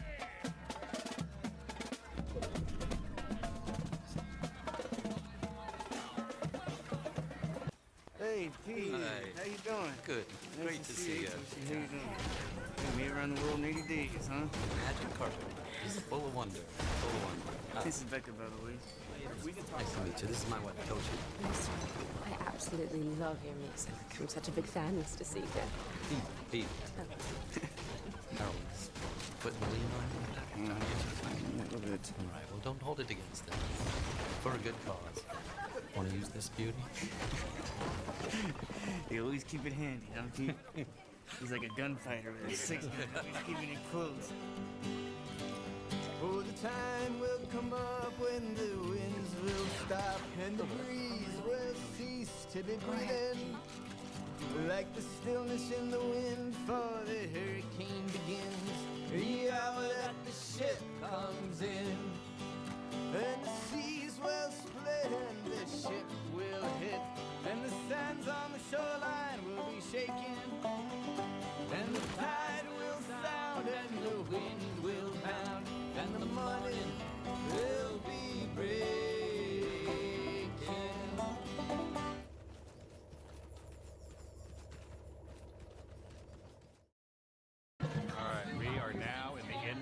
Jones Stunt Spectacular. Opening year, not opening day, but opening year 89. So next time when I say action, I need you to laugh, but not just a little giggle. I need a big, goofy belly laugh. Really keep it going. Don't stop until I yell cut. And I want you to try to be that one laugh that I hear above everybody else. Here we go. Action!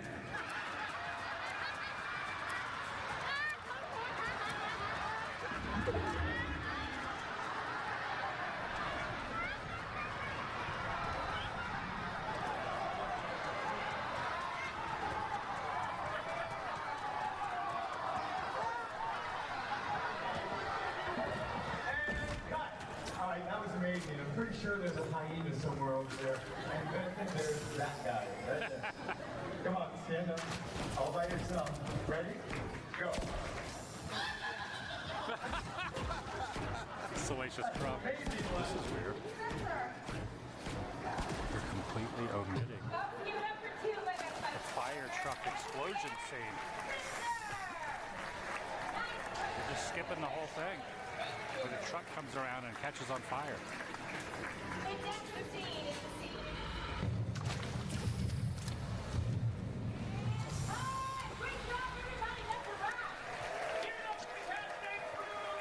All right, gonna start heading out now. One thing that was interesting about Indiana Jones Stunt Spectacular, a lot of stuff wasn't working at the beginning when Indy falls down off the rope, before the spikes come up and all that. The fire effect out of the ground wasn't working. And then at the very end, well, halfway through, when the truck catches on fire, that whole scene, they just skipped that whole scene, which was kind of strange, right? Yeah, it seems like over the years they've edited and changed things. It's not as good as it once was. No. It's still all right, Yep. but not as good as it once was. Yeah, the finale with the explosions was kind of lackluster this time. They didn't have the when the flames are on the ground. Yeah. Those weren't there either. But nonetheless, we still celebrated the 36th anniversary of this park. We might have been the only ones. I don't even know if anyone else knew that today was the anniversary. No, the cast members that we talked to. And none of them knew. None of the shows we saw or cast members we saw stated it. There was no signage. There was no merchandise. There was no acknowledgement. But we knew in our hearts. We knew. So a year ago, the 35th, we were over in the Beauty and the Beast Theater watching the 35th anniversary of the Muppets there. And then 6 years ago, we watched a parade. Oh man, The parade. The Indy fight. And they had the Indy fight, which was cool. When that happened, me and you were both like, ah! Yes. And then they also was the first time we saw the uniforms or the outfits that the cast members in Galaxy's Edge were gonna wear. That was pretty cool. Nonetheless, happy birthday, happy anniversary, Disney MGM Studios. I don't call it that anymore, but I'll call it that today. Yeah, it's expected on a day like today. Yeah. The Hollywood that never was and always will be. The vlog is over.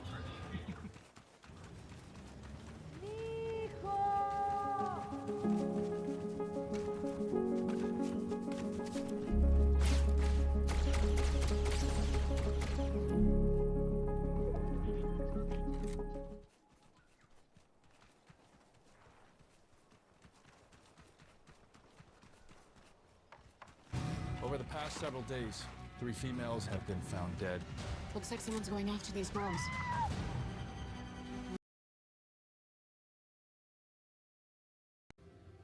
Hey friends, today we are going to Epic Universe and I am so excited. I want to give you a tour of the park and go around land by land, talking about the things I love the most, trying all of the food and sharing my experiences with you. So we're gonna ride some rides, eat some food, and have an epic Universe kind of day. Anywho's, let's go do this. It is such a beautiful day out today. The temperatures are in the low 80s. We've got blue skies and some wind, and I'm excited to explore Epic Universe with all of you. So I think we're gonna head right on in, go through the portal, and make our way to Celestial Park. This is my second time coming to Epic Universe, and on my first visit, I wasn't able to try a lot of the food. So today, I definitely want to dive into all the cool snacks you can get, and then also ride the rides I wasn't able to ride on the first time. And there's a lot that I haven't done yet, and a lot to show you guys. So I'm pretty excited, and I can't wait to, just like I said, share all my experiences with you. I think we're gonna start by making our way back to the Dark Universe. Like I said, I want to go land by land, at least try a couple of the snacks there, and of course ride the rides. But I'm just excited to be back here, and we lucked out. It seems pretty empty. We're here for an annual pass holder preview, and there's like almost nobody walking around. So maybe the wait times are low. I just got back from Japan 2 days ago. I went to Tokyo with Roosevelt's for Star Wars Celebration, and I knew that I was going to be able to come to Epic Universe as soon as I came back, and I've been so excited. I ended up wearing one of my Harry Potter Roosevelts because when I came for my first visit, I rocked the Universal Monsters one, so might as well switch it up since we're going to probably be going to the Wizarding World. Starting the day strong with my favorite portal. It's alive! It's alive! I love walking through here, and it's even better at night. I could honestly just hang out in the portals. Just hang out in the portals.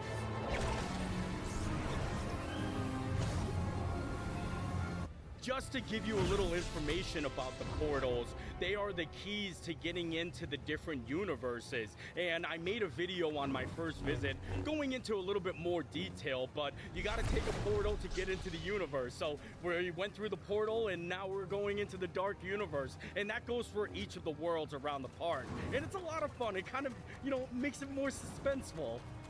I love that it's quiet enough that we can hear the creepy noises as we walk in the Darkmoor. Little cemetery right here. Oh, I love it. I'm so excited. This area just blows my mind. And I'm hoping to see some of the characters out and about, like the Invisible Man. I think I want to go hop in line to meet the Bride of Frankenstein and Frankenstein's monster before we get something to eat. We gotta get scared to get a little hunger, you know?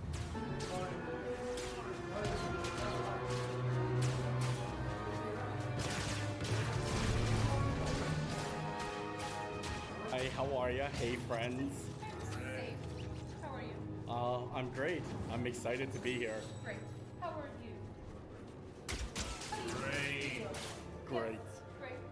What is this strange It's device? a capture device. A capture device. Yes. Capture us? I'm not a monster hunter. Would you like a portrait together? Yes, absolutely. Can I do a selfie? Ah! Your reflection? That's you. Me. Oh. No, you're big. You're very big. This is like a mirror. Good. Very interesting. Friend. Friend. I'm an overpowered leaf blower.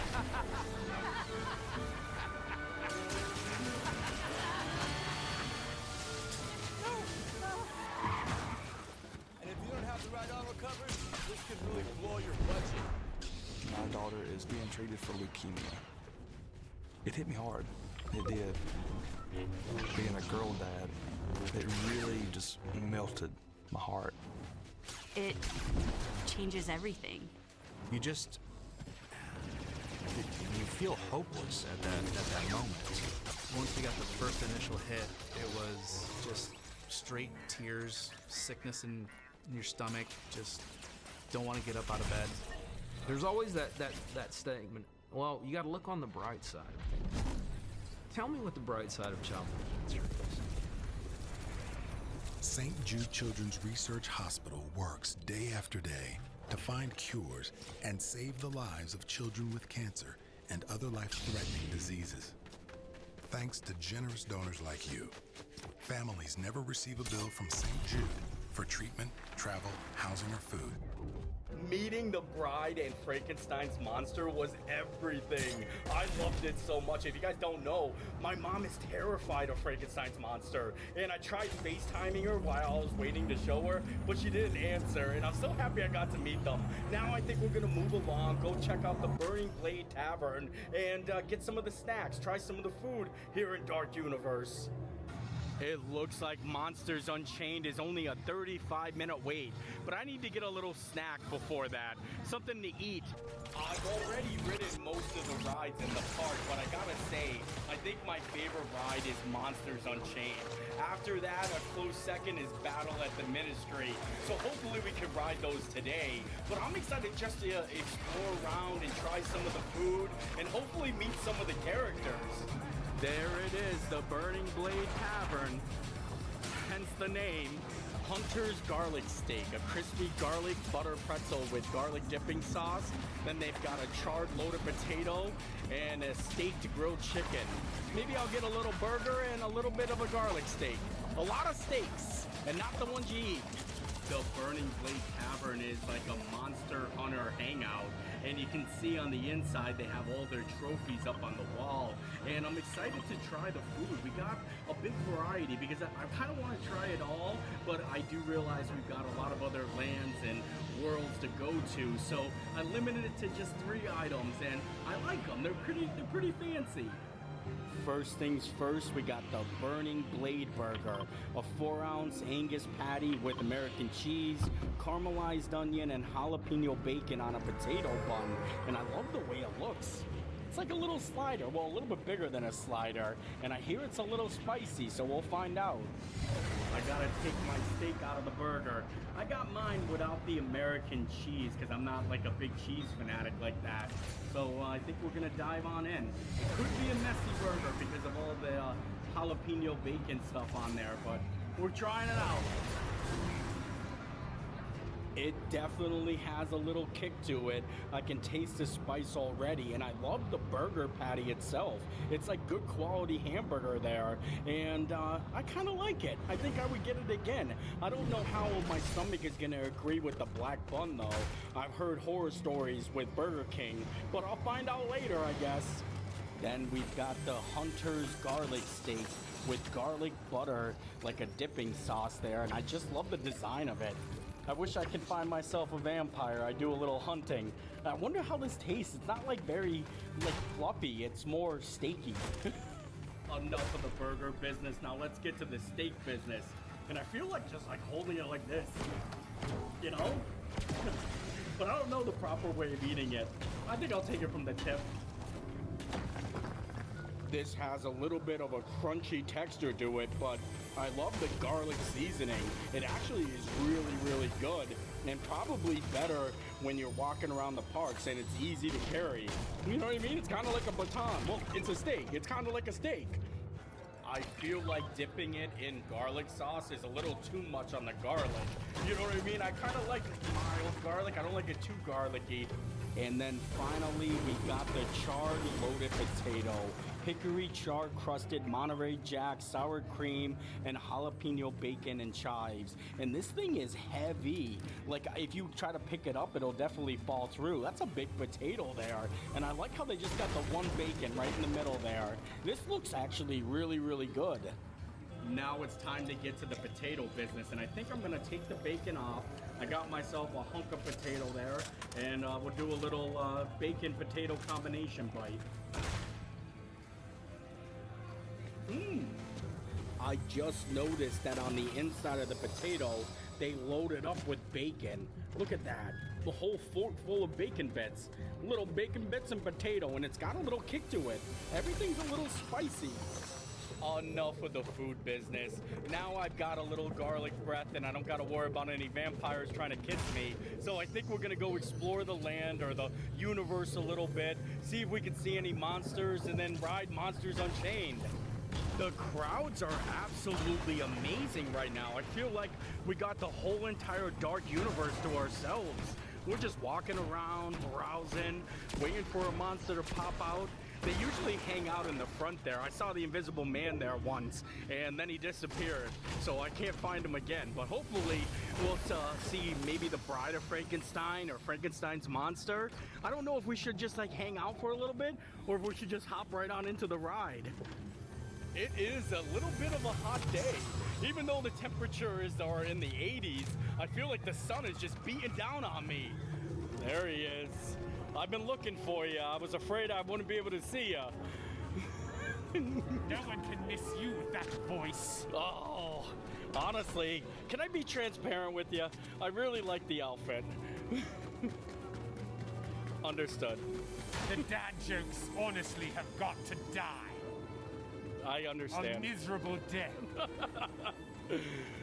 I'm so happy we were able to spot the Invisible Man. I think he's had it with the dad jokes, though. I tried to come in a little cheesy, but funny at the same time, and he wasn't having it. What a great interaction, though. Like, only, like, something like that could happen in the Dark Universe. Now we're gonna keep looking around, maybe go ride the ride. I think the wait time went down. All right, now it's time to make our way into Monsters Unchained. Only a 15-minute wait now. That's so awesome. I'm so happy I get to ride this ride again. This could be the only queue I'm actually happy to wait in. I just love all of the effects in here, and it just kind of makes me happy with all the bright blue lights. Please, come in. Is that everyone? More. Excellent. I am Dr. Victoria Frankenstein. Now, these people are friends. See? There's nothing to be afraid of. He is amazing, better than the original. He is the key to our most exciting experiment. I will control my ultimate challenge. Count Dracula.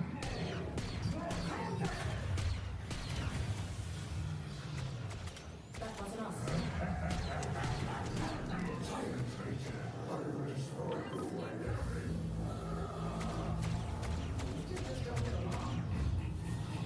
The Dracula experiment is the last piece of the puzzle.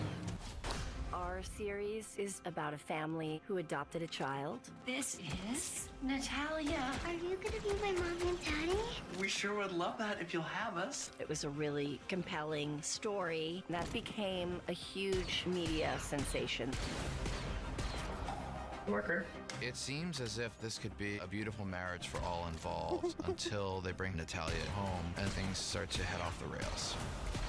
They start to develop suspicions that she might not be who she says she is. Something is off. She has adult teeth. There are signs of puberty. I don't think she's a little girl. I had been on a show for a very long time, and I was looking to do something different. And this was a big turn from Meredith Grey. Getting to watch Ellen put in her first performance post Grey's Anatomy was truly inspiring. I just loved being in it with her. It's a challenging story to tell. This family was broken by this adoption, and the accounts of what happened vary. At a certain point in our series, we flop perspective and we start to see what Natalia experienced. That's what the story does so well. Monsters Unchained was amazing. I really do love that ride. And I feel like this time, because it's my second time riding it, it went a lot slower. It's very fluid, and I was able to see more monsters than I've seen on the first time. So I'm even more excited. And I always want to keep on calling it Monsters Unleashed, but like the real name is Monsters Unchained. And I think that's because Halloween Horror Nights already has like Monsters Unleashed houses, but it kind of makes sense. So maybe I'll just start calling it Monsters. I like monsters, but now I think we're gonna move along. We're gonna make our way to our next portal and different world, and I'm thinking Super Nintendo World? I haven't really explored much in there, and I would love to ride Yoshi's Adventure for the first time. And there it is, the Super Nintendo World portal. I know a lot of people in my last video asked if there was a different way to get in, because you actually have to take escalators, and they do have like an accessible entrance to the side there. Super Nintendo World has a lot of really cool things to do. I know I want to try the DK barrel. It's like a Dole Whip, but with banana and pineapple and popcorn, and it's very loud in there. The music is like so loud, and especially in Donkey Kong Country, so it might be hard to talk, but I'm excited to show you around. And like I said, I haven't done Yoshi's Adventure. I did the Donkey Kong coaster, and I did the Mario Kart ride in Hollywood, so that's the only ride I haven't done yet. And I wish I could show you guys and film on all the rides, but it's against Universal's policy, so I'll just let you know what I think once we get done. Isn't this just so cool? I love going through the different portals. Honestly, I said Monsters was my favorite, but this could be like my second favorite. And it's awesome because you actually have two different escalators. None of them are going down. Everything is just going up. We're traveling through a pipe, just like Mario. You got Mario Kart Bowser's Challenge right there, and then you have a whole bunch of cool activations and playthings that you can use your power-up band to kind of interact with the world. You got the character meet and greets down there, usually Mario and Luigi, and then even Princess Peach actually meets in her castle. You got Yoshi's Adventure over here. Look at this ride, isn't it so cool? And I love how everything just moves around, like nothing's sitting still. And then right through there is Donkey Kong Country. So I think we're just gonna browse around a little bit. I don't know if there are set times for the character meet and greets or if they just show up. I think main in like the bottom floor, that's where Mario and Luigi is. And I think they just come out like around that little area that has the red velvet rope. You know that red velvet rope means something. Someone cool's going there. I really do love this area. It's so immersive. It's crazy. We walked in just up there, and down here to the right, you got Donkey Kong, and then Yoshi's Adventure. Look at this queue in here.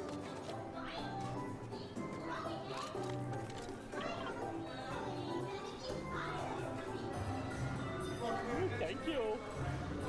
I just got off Yoshi's Adventure and I loved it. A little bit of a short ride though. I wouldn't wait more than 30 minutes for it because it's only one like lap. But there's really cool animatronics on it and it's just a nice casual ride. Now I want to head on into Donkey Kong Country and get the DK barrel. I love the ride too, and if it's not a long wait, maybe we'll go for a little ride. Look at how beautiful this is. And this is what I was talking about, the music. It's very loud, and there's even parts where you can drum along. You can see the Donkey Kong coaster going by there. Such a unique ride. I think the yellow ground makes it very bright in here. I can't even open up both of my eyes. I'm squinting at you, or I'm winking at you. This must be where all that music's coming from.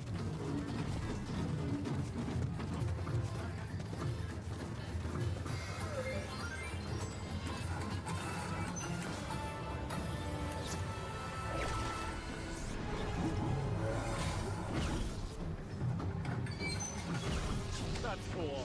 You can actually see the coaster coming through here. Isn't that awesome? And I think over here is where we get the Donkey Kong barrel. I want to get it. It's like a little sweet treat. The bubbly barrel. This is what I was talking about. Look at this. It's so gigantic. It comes with a souvenir mug, and it's got oh, I almost lost my spoon in there. But so many. Oh no, it's fallen. Wait, I gotta put it back down or we're gonna lose it. I gotta give it a try. Oh, delicious. Now I gotta get some of the good topping up top. Look, you get popcorn on there, banana, caramel, everything. This is so delicious, but it falls apart quickly, so you gotta eat it fast. And I love that the popcorn is right on top, so it's kind of like a snack and a drink, all in one. There are so many ingredients in this.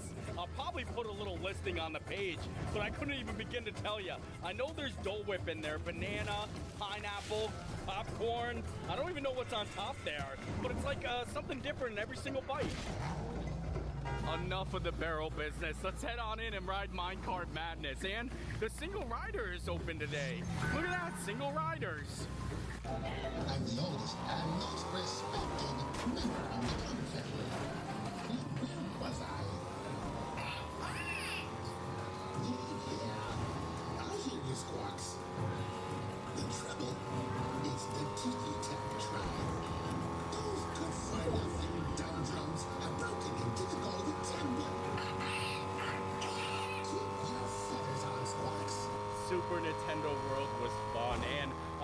the DK barrel, but it melted so fast. So I was kind of scrambling to eat it. And I'm glad I got to ride Yoshi's Adventure. But I think I'm going to move along. It's very hot in there because of the bright colors, and I think the sun reflects off of it. And I was going to get something in the Toadstool Cafe, but I need to save room because I think I'm going to be getting a pretty big meal over in the How to Train Your Dragon area. And I think other than that, we have How to Train Your Dragon and then the Wizarding World of Harry Potter. Oh, and then I kind of want to hang around Celestial Park. Maybe I'll save that one for last because I haven't ridden the carousel yet, and I would love to ride it when it's kind of close. It looks fancy. We're gonna cut right through and make our way over to the Isle of Berk now. Wow, it's so quieter out here. It seems like once you leave Super Nintendo World, your eardrums have to get a little bit accustomed to the non-drumming and the beat. And look it, they're actually doing a little bit of the fountain show. It's so pretty here. Like, I absolutely love it. And this is the carousel I was talking about before. Out on the water there. I bet you it's got to be real pretty at night. I haven't seen the park at night yet, so that's one of my goals. If not today, then I definitely want to come back and experience a night at Epic Universe. It kind of sounds cool. A night at Epic Universe. To be honest, before I came to Epic Universe for my first time, I'd never seen any of the other How to Train Your Dragon movies. I only watched the first one, but after experiencing the Isle of Berk, I am now obsessed. I've downloaded the movies, I watched them on my way to Japan, and I'm so excited to go back into the land. I was going into it thinking this was gonna be like my least favorite area, but I think it's the best themed area, and I am obsessed with it. And I can't wait to try some of the food. Look at that. Such an awesome portal. And I've been trying to practice my hiccup-like voice. We, my friends, have dragons. I think I'm getting pretty good at it. This is another one of those portals where I could probably just hang out in here. Just right here. Stand here and just listen to all the music. But the reveal once you get into Isle of Berk, look at this. It's so amazing. And there's so much to do in here. I feel like this might be one of the biggest areas or the biggest worlds. Because you have 3 rides, I think? Yeah, 3 rides, tons of characters, and tons of food. And I want to try some of that food. The only ride I want to do in this land that I haven't done already is the fire drill. But I hear you get soaking wet. So I don't know if I'm up to that today, even though I could use a nice little refreshing spray. Instead, I think I just want to hang out, see if I can see some dragons, get some food, and just enjoy Isle of Berk. Here is the fire drill ride I was talking about. It's a little boat ride that you have to shoot targets with water, and it gets you wet. I hear if you aim for the blue X's, it'll keep you dry. But it looks just fun, doesn't it? It's very interactive and cool, and right in the center of the whole entire area. And I like seeing all the different types of dragons, because now that I've watched the movies, I kind of know what type they are. Oh boy, they can spray you up here almost. Did you see that? I almost got hit. You gotta be careful here. Usually they have things that you can spray them, but they can get you. Look at that. With human grade taxidermy, family really is forever. Having a truck as versatile as Slate has been just instrumental. I might add in some of the video from my Toothless meet and greet on my first visit, just so I can show you guys. I think it's so cool, and Toothless is adorable. Like, just touching his nose literally made me so happy. You ever look at, inanimate objects and think they are, your pets? So when I see Toothless, I just picture Gracie Girl, and, Gracie's little nose. It's adorable, so I add a little clips in just so you can see what it's like. Hello there. Hi. Come on over, right this way. What's your name, my friend? Nate. Nate. Oh, it's nice to meet you. I'm Jacob. This is, guessing you maybe already know. Yeah, Toothless. Oh, yeah. Oh, wow. wow. I know everyone's very familiar with you. Well, you are the only Night Fury in existence for all we know, so that probably helps a bit. Wow. That is so cool. Can you pet him? Yeah, I think he would like to get to know you a little bit. Is that okay with you? Oh, I would love that. You gonna brave it up? Yeah. All right, don't worry. He's harmless. Oh, look at his nose move. Okay. And where can I pat him? Right here? Aww. Thank you. Wow, you're so awesome. Thank you so much. Oh, look at that smile. I like it. Well, thank you, Toothless. I'm just gonna walk around a little bit and wait to see if we get a lucky dragon encounter. There are so many different dragon characters that are just like walking around roaming, and even dragons that are like animatronics that you could just walk up to. It's a part of like the world or the area. Oh, here come some of the dragons walking through now. Look at that strut. I love that. It's so cool. Oh, I think they're actually going to head in where Toothless is. This is where I wanted to get something to eat inside the mead hall. They've got a really fancy dessert too. Look at this. It's like a Stormfly's catch of the day. A little goldfish sweet treat. But I want to get the big platter. They have like a barbecue platter with chicken and sausage. I don't know where it's at. Usually they put the food on here. Oh, we'll give it a second. There it is. Yeah, look at this. The Doffist platter. Wild berry barbecue glazed chicken drumsticks, grilled salmon, sausage links, roasted carrots, onions. That looks interesting, along with all the other food. They got turkey wings, Hiccups grilled salmon. They got some meatballs. Oh, I do love some meatballs. I think we'll head on in. I think I'm about to get a lot of meat. And would you guys take a look at this? What a platter. Holy moly. We've got the salmon right here, the carrots, the french fries. Look at the little onions here. We got sausages, we got pickles, and then we've got the wild berry chicken drumsticks. Look at these beefy things. And I'm so excited to try the barbecue sauce. They actually give you a little bit of it on the side. It looks so interesting. I like wild berry, but I don't know how I like it with the barbecue. I usually use it as jam. Just to give you an idea how big the platter is. This is it in my hands here. And I love the way those drumsticks look. I don't wanna ruin it. I've already taken a bunch of pictures, but I guess we gotta eat it. I think we should go chicken first. Get ourselves a little chicken drumstick smothered in wild berry barbecue. You can actually see the color of that barbecue sauce in the back here. I feel like I should have brought some napkins with me because this is gonna be a messy little platter, but we're diving in. The berry barbecue? Wild berry barbecue chicken. This is so good, and the berries add like a nice little tang to it. I really love this type of barbecue sauce. I'm gonna look for this like in the stores, and the chicken is perfectly cooked. It's like such a mouthful. When you first bite into that, you get nothing but meat. Nothing but meat. Now I want to get into the sausages, and look at the little char marks on there. That's a good sign you got a good sausage. The sausages have a nice little snap to it. And now I want to get to the carrots. And I like how I can use this as like a little lazy Susan. Little lazy Susan here. Oh yeah, right there to the carrots. This is great for families too. Because I think it's like $49.99, $50. You get 3 legs, you get like 3 pieces of salmon, a bunch of sausage, fries.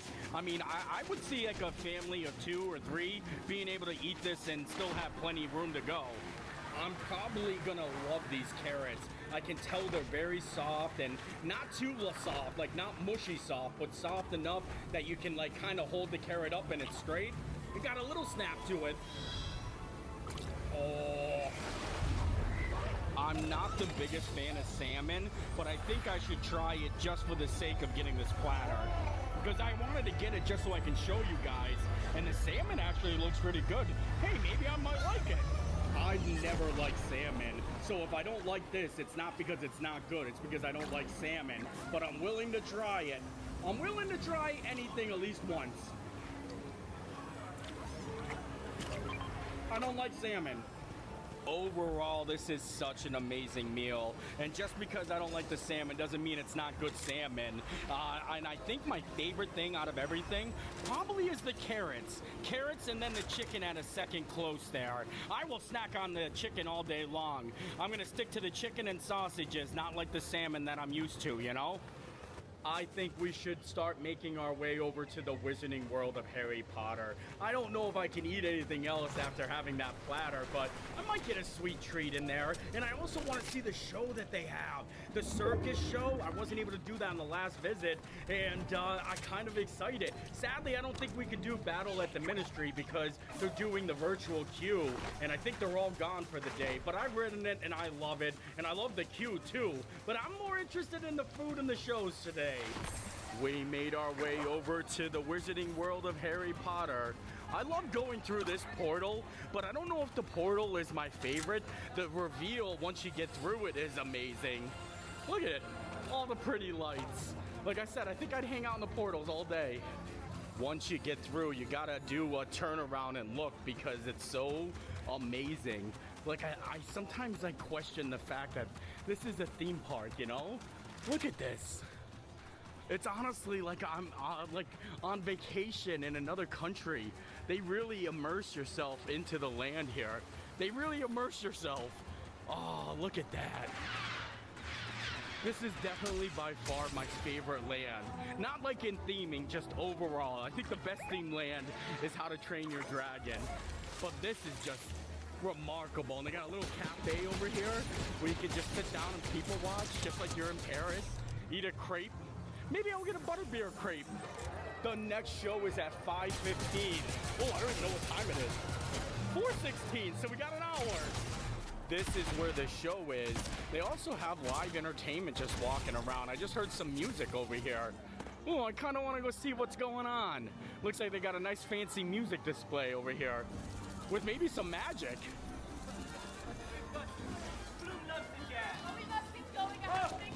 Oh, take care. Au revoir. Very cool. Oh, I didn't even know this whole area existed over here. This is very quiet. Got tables out here. This must be an extended queue for the show, like behind it. Oh, look, they have like a fortune teller area here. That's kind of cool. I wish I brought my wand with me because I could have showed you guys a magic trick or cast some spells.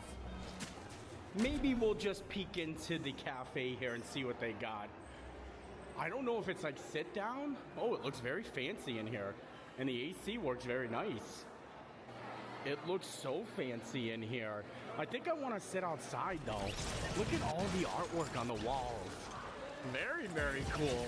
Since we have a couple of minutes before the show, I decided to just hang out. I pulled up a nice little table outside here by the cafe, ordered myself a crepe and a strawberry iced tea, and I figured I'd just kind of relax and people watch a little bit. Here it is, the butterbeer crepe.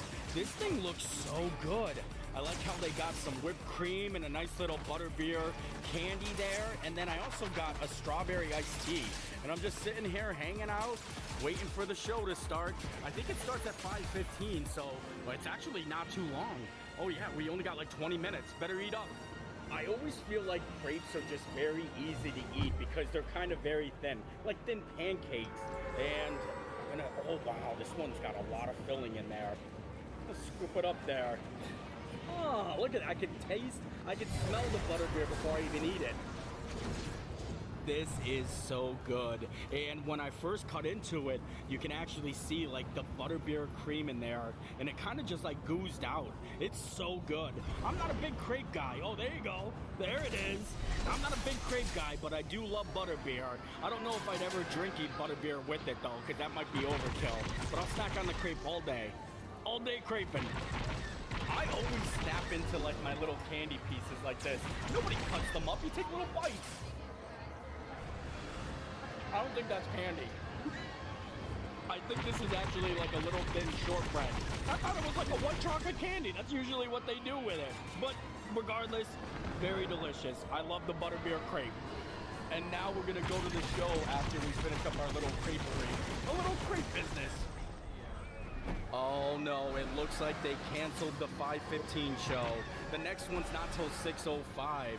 They're actually evacuating everyone out of the building. That makes me sad. It's the only thing I haven't gotten to do yet here. I got to ride the ride already and it was amazing. So I think maybe we'll just start making our way out to Celestial Park. If you guys want to see more of the Battle of the Ministry in the queue, like I said, my video I put out on my first visit, we spent a lot of time in there and we got to ride the ride. So go watch that one. I'll put a link in the description. Now I want to make our way out to Celestial Park and kind of explore around there. That's the last area, last world that we got to go to today, and it's the one we walked into. There is Stardust Racers. Man, I love that ride. It's very thrilling. Kind of like Velocicoaster, but it's got so many great moments where you're getting so close to the other cart, like the other roller coaster cart, that it kind of makes you scared. Oh, you can see it coming through here. I want to get a good shot of it. Maybe we'll go stand over here and just roller coaster watch. Roller coaster watch. I like that. Oh. Look at that. And then this one comes right here. Such a fun ride. I think we're gonna have to call it a day here. My dogs are barking and my face is burning. I definitely got a little sunburn. I was gonna do the carousel, but it looks like it went down for a delay. And everything else, like I said, I've already done, and I'm kind of full, so I don't want to eat any more food. I had a great day here, but it's time to start making our way out of the park. Maybe we'll stop at the merchandise store and see if they got anything good. A little merchandise. I was just about to make my way to the merchandise locations, but they actually have a little bakery in here. Wow, selling macaroons and a lot of other sweet treats. And then take a look at this guy right here. I'm not even sure what he is. Moonship Chocolates and Celestial Sweets. I feel like this is like the mascot of Epic Universe. It looks cool. Oh, it's a backpack. I thought it was an octopus. Even though they have individual like merchandise locations in all the different worlds, they have like a main gift shop up at the front near the exit where you can get everything from Super Nintendo World, Dark Universe, everywhere. And I love the different like kind of ears or headbands that they have for Super Nintendo World. You got the Ghost, you've got the Toads here. Look, you even got Donkey Kong, Yoshi, and I'm sure Mario and Luigi. I just think it's cool that they add stuff like that to it. And then a lot of other really awesome merchandise too. Even some pajama bottoms. Look at these Donkey Kong pajama bottoms right here. I would rock those. And a lot of other stuff. Like I said, they got a little bit of everything up here. I'm not too sure if I'm gonna get anything though. I'm pretty good with a lot of merch, especially getting back from Tokyo. I bought a lot of stuff there. I do like that Super Nintendo World sign. That's kind of cool. It's a little flimsy though. It's not like a real hard like sign. You know, I think we'll just call it a day. I'm doing pretty good. I got some macaroons as my little treat. And with that, I think we are done here today.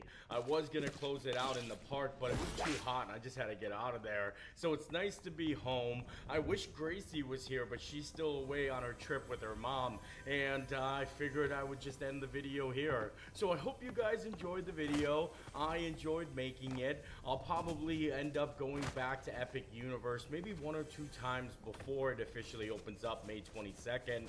And also a fun fact that I found out, it's right now available for annual pass holders. Like they have preview days for any of the pass holders, but if you are staying on property at Universal, you can also buy a ticket to go to a preview, and you don't have to be a pass holder. So if you're staying at Endless Summer or any of the other resorts all around the Universal Orlando Resort, all you have to do is ask if there are any tickets available, because that's kind of cool. And I've noticed a lot of people have been taking advantage of it. So you want to do it as quick as possible before it starts getting busy, because you know, for opening day and a couple of months after that, it's going to be incredibly busy in the park. So like I said, I hope you enjoyed the video.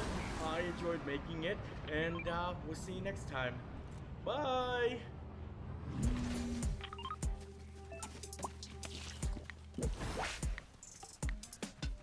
Life's full of choices. Here's a simple one.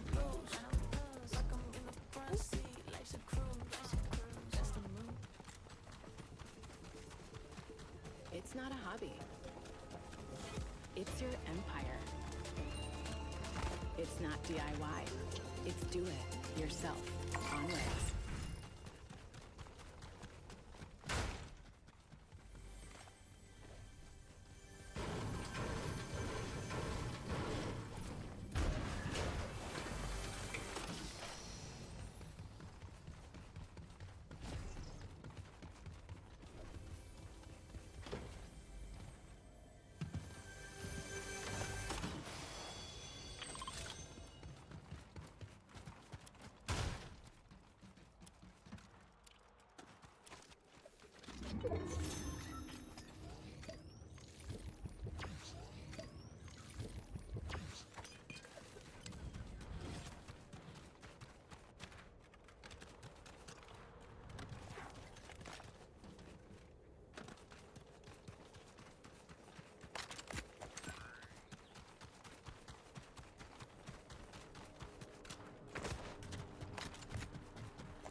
explore hand-picked hotels through the edit and unlock upgraded stays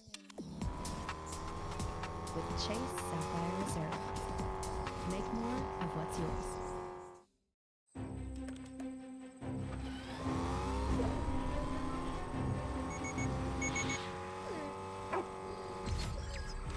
The all-electric, all-quiet Subaru Solterra.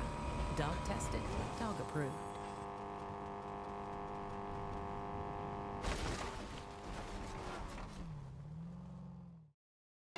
We're at Disneyland today, guys, and boy, is it busy. I want you to join me as we tour the park and show you some never-before-seen crowds. And where I'll also ask you to help me find ways to plus up the park to make it even better. We're going to every land, every attraction. This is our State of Disneyland report. This is Fresh Baked.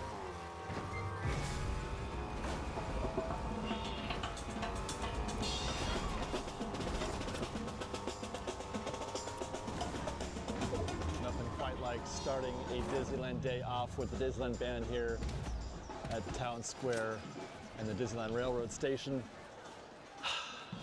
We're back again. I said that already once when we were doing a State of DC report, but I feel like it's different when I'm doing a report from Disneyland proper. But here we are, top of Main Street, or bottom of Main Street, depending on how you look at it. And we're about ready to get into a State of Disneyland report. I've been looking forward to this for quite some time. I've been nonstop ruminating on all things Florida, but we are here back in our home court, as it were, ready to take you guys on a tour around the park and catch up on what's happening around the Disney Resort. Let's get on to Main Street and do a little vibe check.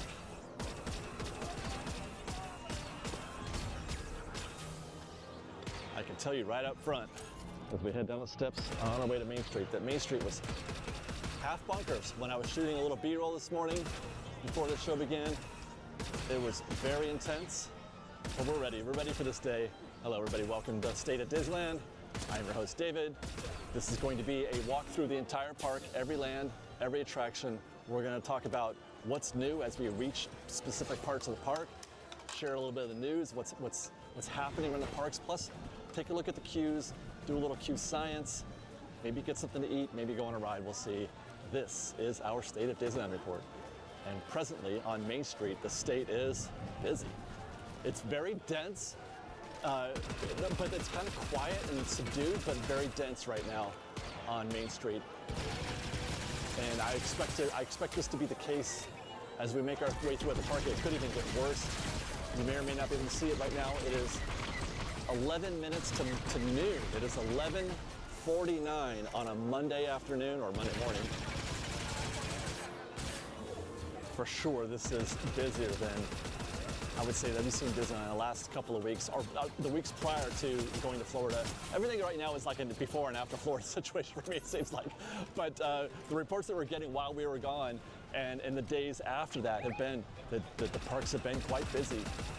So this is to be expected, and I have a feeling, I think it could be because of the reservation calendar, which, well, they've opened up dates, I believe. You know what?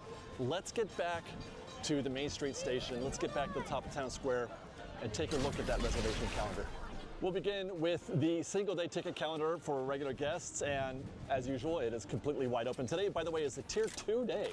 Tier 2, $142, which is kind of, I think that's going to bode poorly for our efforts in there today. I think it's going to be a busy day today, just based on what we've seen so far, as we discussed earlier in the vibe check. But I feel like it's going to be pretty busy in there. At $142, it's a pretty affordable rate by Disney standards. Completely wide open, though, obviously, for April. Just a few days left, but May is also completely wide open, including May 16th and the week, the week following that. That's the first week of the 7th anniversary. There's no shortage of tickets available as of yet. When businesses thrive, so do our communities. My name is Oscar Zavaleta. I'm the principal for the Montesquieu. I just knew that I wanted to be the person that made the decisions. Without Bank of America, the growth of our company would have been difficult. The way I look at it is Bank of America is one of my partners. Unlock new possibilities for your business and community. What would you like the power to do? Bank of America. Contact one of our local business specialists at bankofamerica.com/local business. You told me you'd stay away from Skolden. He's been pestering him since they arrived. I know. I warned you from the start. I just can't believe it. I've known him my whole life. People fade. That's our curse. What would have happened if I would have been there? Would you have told me? I'm leaving next week. Yes, I would have told you. I'll warn him off. I'll find what it takes. I'll get a number. You know the number. We'd be vulnerable forever. You need to be protected. I'm not sure what you're saying. How nice for you.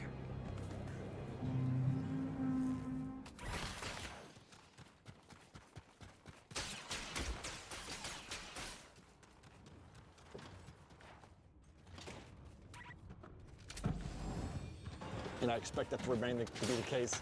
That is by design. Disney's doing that there. Well, that's another conversation I don't want to get into. Let's look at the Inspire Key, and we can see that the last 3 days of the month are sold out, including today. It's not too, actually the 28th, when I was looking at the calendar earlier, because I was trying to get a date for Wednesday, I think, the 28th was available this morning, but it's since become unavailable. But same-day reservations have been possible recently, which is pretty good for the Inspire Key. Looking at May, I'm kind of surprised. I'm kind of surprised to see how open May is. Just what, 1, 2, 3 dates. Just 3 dates are sold out, with the 17th, the 16th, and 17th with DCA starts only, which I'm surprised those dates are actually even available, considering that's the first 2 days of the 70th. Those were sold out for a long time, but Disney opened those up. As a matter of fact, I think we alluded to that. We expected that to be the case in our last State of Disneyland report, and there was a good stretch there, a good week or two, where reservations were completely available for that entire week, and they remain to be the case now. Like I said, it is the 16th and 17th are DCA starts only, but still, that's pretty cool that we can actually do that. I feel like perhaps they're not getting the results. You know what? I don't even want to get into making assumptions, because every time I do that, I am corrected, and that Disney is constantly getting what they want, I think, because they keep. Well, it's been more difficult than ever to make reservations for Inspire Keys, which is, I guess, why I'm saying this. Why I'm saying, gosh, that's surprising that we actually can make a reservation. So that's May, looking not too bad at all. One thing that never changes is my love for Main Street vehicles. No matter how busy the parks are, no matter how intense things get, Main Street Disneyland is just about the best place you'll ever want to be. We got one lonesome Dapper Dan crossing the street. Where's the rest of those Dans, I wonder? I don't know. Right, so I feel like there might be something to that. The fact that the calendar is less or more open than it has been in quite a while, and the parks are a little bit busier than I was expecting, I feel like there is a possibility that there could be a relationship there. Difficult to say. It's always hard to predict what Disney's plans are, what their internal numbers say, but there could be a connection. One other thing that I want to talk about before we get into our report proper, before we get into Adventureland, is on the new scanning. The guests are at the main entrance. We reported this on Monday in our construction report, that there's a 100% implementation happening right now where guests are scanning themselves into the park. It used to be the cast member would take your picture. Hi! Guests are now doing that with their phones or with their Magic Bands or what have you. And it does appear to still be affecting how long it takes guests to get into the park. We arrived today a little bit later than we normally would, or a little bit later than we did when we did the construction report, where the line was down to the middle of the Esplanade. We got here a little bit later, so. At T. Rowe Price, we can guide you with the right solutions to help bring your retirement dreams to life. That's the power of curiosity. Better questions, better outcomes. T. Rowe Price. Invest with confidence.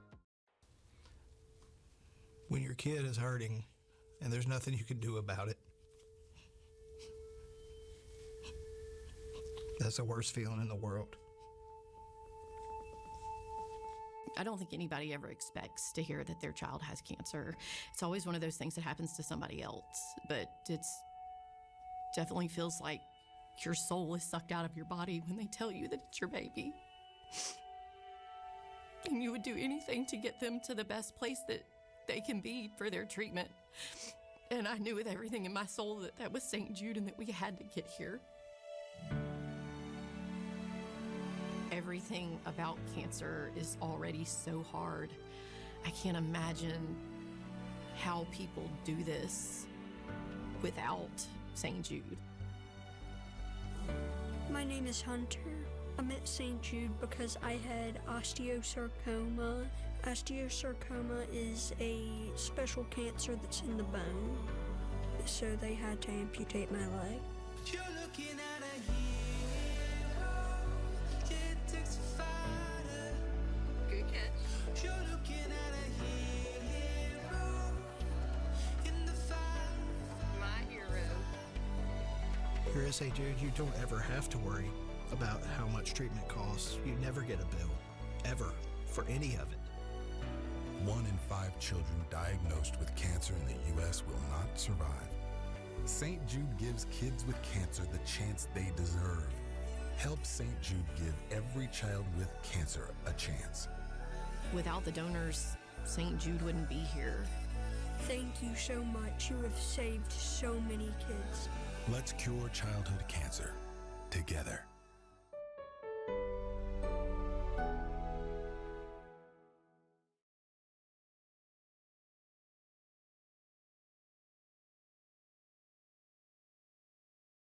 It wasn't quite as bad, but you could tell that it's adding a few seconds to each process, which by itself is not a big deal and individually, but I guess they probably could add up if you get more and more people into the Esplanade.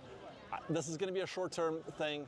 It's something, you know, everybody, there's a learning curve for not just cast members, but for guests, actually more so for guests, trying to get used to the way that we're scanning at the park. But I do feel like it's going to work itself out. I will say, in comparison to how we've entered other parks, you know, Universal, Knott's, etc., it's still way better.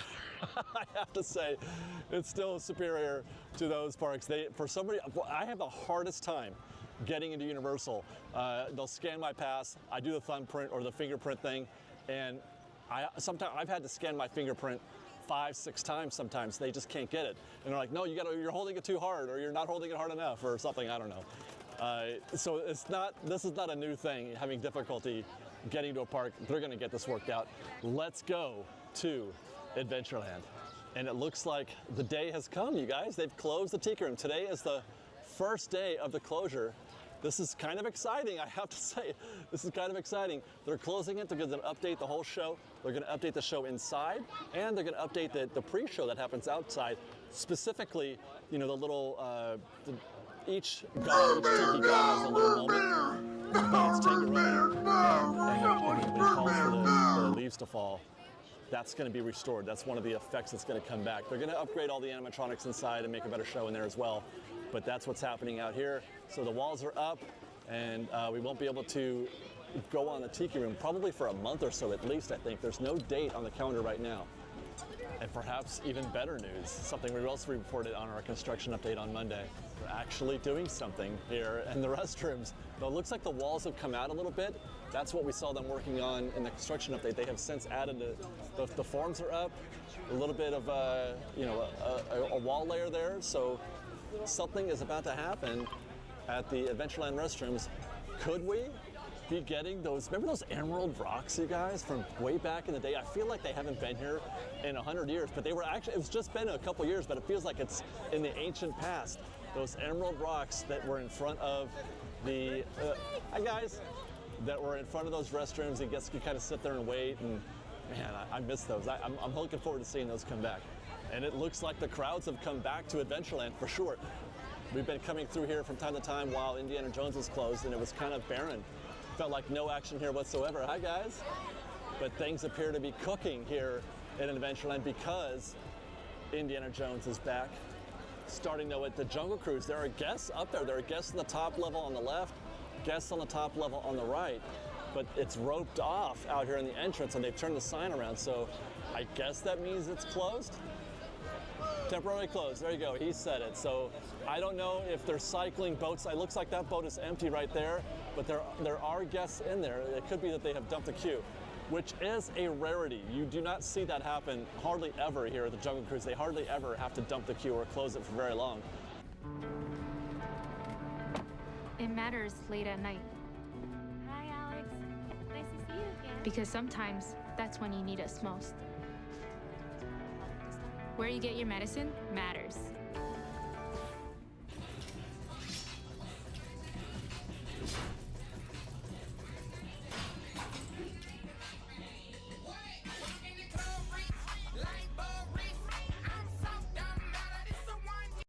Anytime that I've ever seen it closed, they've let people stay in there because it doesn't take long to reset. So that's kind of surprising. I have to wonder what could be happening on the Jungle Cruise to force them to do that.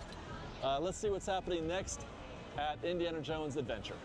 What I'm seeing here is a posted 50-minute wait time. Oh my gosh, are we gonna do the thing right now? You guys, are we gonna do the thing that we do every State of Disneyland park that we haven't been able to do in a month or more? Are we gonna walk to the back of the queue? Man, this feels like home, does it not? This feels like old times. And that is a very full queue. You're going to expect to find all of that, or most all of that 50 minutes. They're using everything. It's down to the bottles and past that. So this is a full experience. You're getting the full Indiana Jones experience, which is to be expected. It's been closed for a long time, so people are eager to go on. But it's posted 50, and I would say it's probably in that neighborhood. The attraction reopened on Friday. We were here doing our construction report. We were actually able to get into the attraction just after a ride closure. There was an early ride closure, and we got in right after, so I didn't have to worry about standby. We walked right on.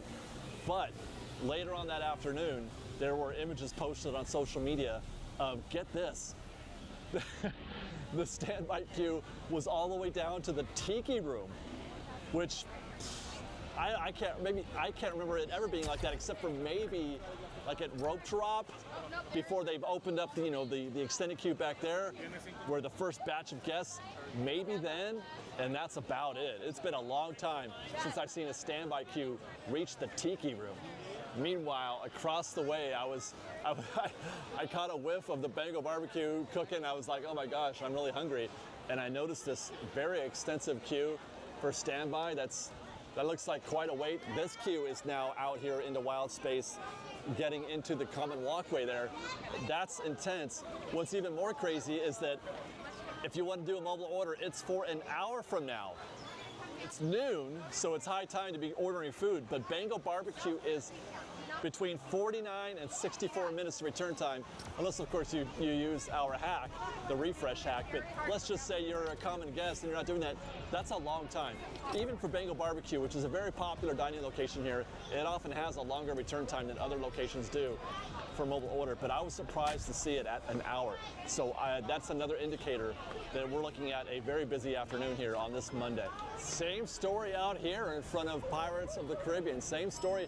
Standby is very deep, where it's out there into Wild Space. The back of the queue is mixing in. Oh boy, that's fascinating. The bridge looks complete, very tight, very packed. This path down here is posted at 35 minutes. Look at Lightning Lane, you guys. Look at Lightning Lane. Wow, there's a queue at Pirates for Lightning Lane. Incredible. It is still in play, by the way. Lightning Lane is still in play here at Pirates, which suggests to me that they've learned enough and that it's going to stay. Whatever test that they were doing before for those 4 days, they learned enough, and I feel like Lightning Lane is going to stay here at Pirates. And let's just see where the rest of this standby queue goes and see if it's anything like 35 minutes. I would say with Lightning Lane the way it is, 35 minutes would be out here into the extended area, or towards Tiana's, but it's not. That's actually all of it. That's actually way not as bad as I thought it was going to be. When I saw 35, when I saw how dense the queue was and how it was out there in the Wild Space, I thought maybe they were, we were in for a long wait, but it looks like they haven't flexed. Oh, it looks like they just started. They just opened it up. I turned around and they just opened it up. How fascinating. It's so common that when we do this, we're like, oh, that doesn't look right, and then they fix it. Now, some might see that and say, oh gosh, Disney needs to get their stuff together and they need to react. And I see that, I'm thinking, Disney does have their stuff together. They are reacting, it's happening in real time. We can see them adjusting to the pulse of the crowds almost immediately. You would never see another park act that quickly to a distress signal like we saw out there in front of Pirates. It would take them, well, I mean, sometimes they just, at Knott's, they just put up random numbers on there. I don't even think they know, for real. Let's come back and check. Let's see how effective that maneuver was. Because this is right about where we're standing now, or walking into this space. The standby queue is starting to come out into the space a little bit. And sure enough, it is certainly, it's less dense as it was before. And guests are now into the pen, the proper queue as they should be. Even though it's the roped off queue, it's extended. They are where they should be, and things are moving a little bit more spaced out again, so that's good. And now I'm hungry, so I'm gonna start thinking about making plans to get some lunch. But today is April 28th. In 2 days, I don't know if you've been watching on social media. I have been on Instagram, etc. And I've been, oh my God, it's just been constant alert, alert, alert. All kinds of new food is coming to Disneyland on April 30th in just 2 days, starting on Wednesday. And I'll be here on that day, hopefully. I'm trying, that's why I was trying to get that reservation. I'm trying to get the 30th. There's gonna be a whole bunch of new food, and we're probably gonna do some kind of tour of the food there on that day, preview some of that. But there's a lot of good looking stuff, and hopefully we're gonna be able to try it all. Stay tuned to Fresh Baked. We're gonna be eating a lot this summer.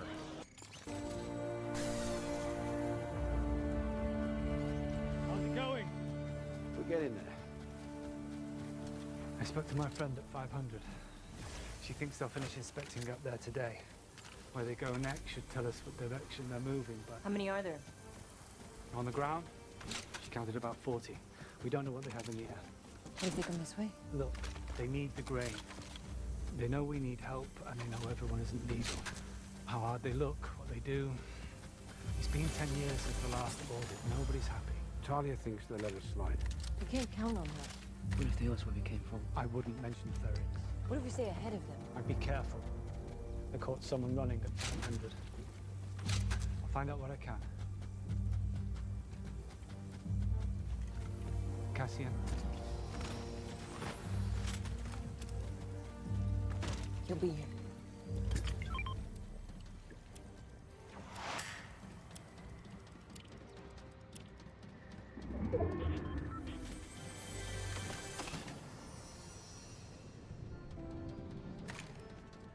Only Rocky Mountaineer took us to places we just couldn't see otherwise. Past towering red giants, canyons that seemed carved just for us.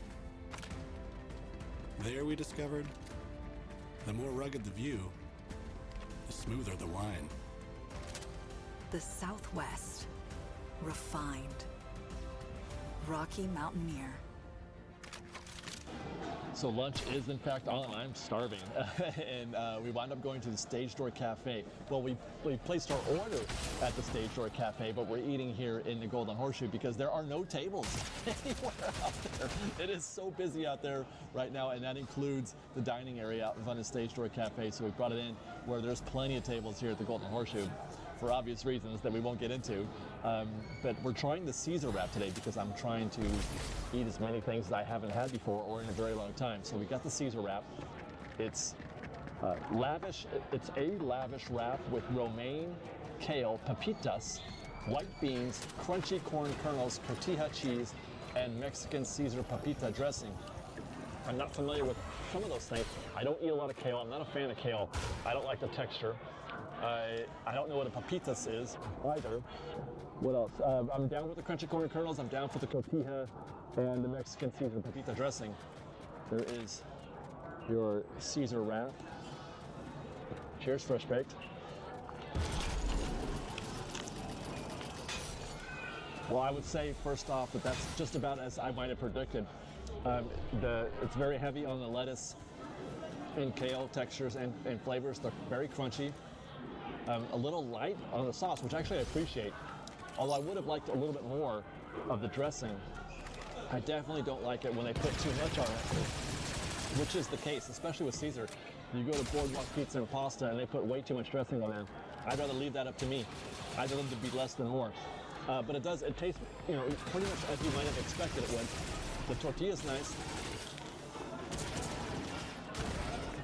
But the other notes are kind of missing. I'm not getting a lot of the white beans or the papitas or even the kernel corn. And I think part of that could be, it's not a very structurally sound sandwich. You can see that after you know, just taking a few bites, a lot of it has fallen out into the dish there. And it's a lot of the smaller items, the corn, etc. So they come out the back end of the wrap and into the bowl. So we'll want to get a forkful of that and try some of these. You can see there's the white beans and the kernel corn. It's in there somewhere. I think it's, yeah, there it is. There you go. Right there. Let's see if that changes anything. Yeah. It would have been quite lovely to get that into my sandwich or into my wrap. That's really good. But I am again getting that a little light on the dressing note. And I don't think they sell this dressing or offer this dressing on the side. I don't know if you could ask for more, but you could probably get some Caesar dressing. I would think just regular Caesar. All in all, I really actually enjoyed this. And this is especially coming from somebody who's, I'm a meat and potatoes kind of guy. I like cheeseburgers. I like pizza. I like protein in my foods. There's no protein in here at all, I don't think. It's no chicken or anything. But I'm still enjoying this. Now, having said that, it's just a Caesar wrap. It doesn't come with any kind of size or anything like that. So it's not gonna fill you up, probably, but that's good because that means that we get to go out and find something else to eat later on in this afternoon while we're continuing our report. Maybe we'll find a treat somewhere else. For now, I'm gonna finish this Caesar wrap and not enjoy a show here at the Golden Horseshoe because there aren't any. Cheers, Fresh Baked. Sorry guys, I forgot a couple things. One, the wrap is $10.49, which is a decent price, probably a little overpriced for a wrap with no protein in it. $10.49. You can also get it here at the Golden Horseshoe. It's available because they share a kitchen. Available at both the Golden Horseshoe and the Stage Door Cafe. And as a meal, I'm gonna give it 4 out of 5. It's pretty good. Back in New Orleans Square, and it looks like they've gotten things sorted out here at Pirates. Much more organized. Probably have extended that queue back there a little bit more, but things don't look nearly as intense. I mean, it's still very crowded right here. There's a lot of people, but there's a very clear separation between the guests that are just flowing through and the guests that are in the queue, which you like to see. Still looks like things are pretty busy out here, pretty intense as we make our way to the second half of New Orleans Square. I'm expecting a long wait there at the Haunted Mansion. Tell you what, since the Haunted Mansion has come back, it's been a return of this familiar packed situation as you make your way back there towards Critter Country. There's always such a sign of congestion right here. So let's see. Well, that's actually not too bad, you guys. I'm seeing a 40-minute standby right now for Haunted Mansion. And we'll just take a quick peek into the queue. The guests are walking freely around what I call, Leota's Garden right here. There's no backup there at all. There is, I can see through the little portal right there, the guests are backing up inside the garden. But that's pretty nominal. That's not bad at all. And I would say just a smattering right now of guests coming in through Lightning Lane. That's 40 minutes, you guys. That is 40 minutes. Possibly less, actually. That looks pretty good. I would, that's a go for me right now. At Haunted Mansion, that's a go. I like the looks of that. I like it anytime you can. Chase for Business is literally what it says in the name. It is Chase for Business.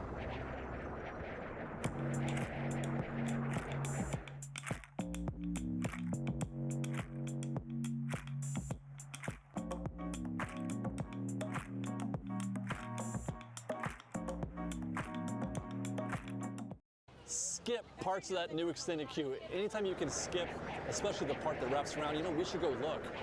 We need to go look. We have to do that. Ah, yes, even better. You gotta come look at this, the greenhouse section back here. This is 7 minutes right there. This queue space is about 7 minutes. So not that you can take 7 minutes off the 40 minutes that's posted, but if you're adding up the segments, if you're adding up how long it takes to do the rear queue back there, the the graveyard situation, I don't know what else to call that, with the tombs, etc. And the extended queue out here, if you add up those sections and apply a minute to each one of those sections, you don't have to add the 7 minutes there. So I'm trying to remember off the top of my head, because I have done recon here. I want to say it's like 10 and 17. Hi. And maybe 22 minutes right now. I would guess maybe 22 minutes.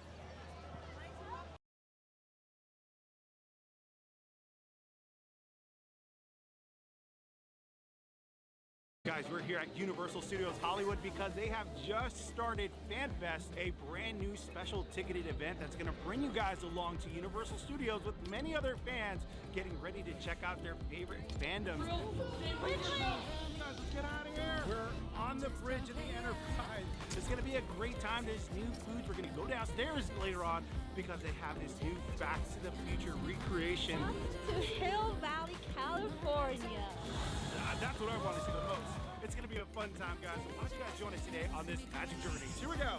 Wow, they rolled out the purple carpet, not the red carpet, you guys. The purple carpet in front of the Universal Studios entrance. Today we're going to be experiencing Universal Fan Fest, and I am so thrilled for this. Okay, it's time to put on my wristband. Peel back tab to fly. I'm going to have to do it after you. Yeah. Because if you don't wear your wristband, they're probably not going to let you in. So we have to put these on. Very important. There we go. Kind of struggling there a little bit. I need to. You got this. Here, I'm going to put this down so I can put it on you, but you're going to have to do the same with me. All right, I got yours on, babe. Now it's my turn. Teamwork makes the dream work. That's right. There we go. Yeah. Universal Fan Fest time. There we go. My shirt came on down. So there are definitely a lot of fandoms that we want to check out. Of course, you have Star Trek. They have a new set that they've built that I want to see for myself. You also have Back to the Future down in the lower lot. And if you're a fan of One Piece anime, they have that. There's so much to do. Now, there's 3 goals I want to do today. I want to meet Yoshi. That's number 1. Second, I want to go downstairs to the lower lot because they're going to create the clock tower scene. And third, I want to meet Einstein and take a picture of the time machine. Isn't that cool? Yeah. I know I may not be able to do all 3 today, but I at least want to do one of them. Seeing everyone in their outfits, I kind of want to join in the fun too. So let's go inside the store and see if we can get more of the Back to the Future merch. So we walked inside the animation store, and the first thing we see is a one-piece display with a lot of different clothes that had hats and pins and sweaters. They have a lot of great stuff.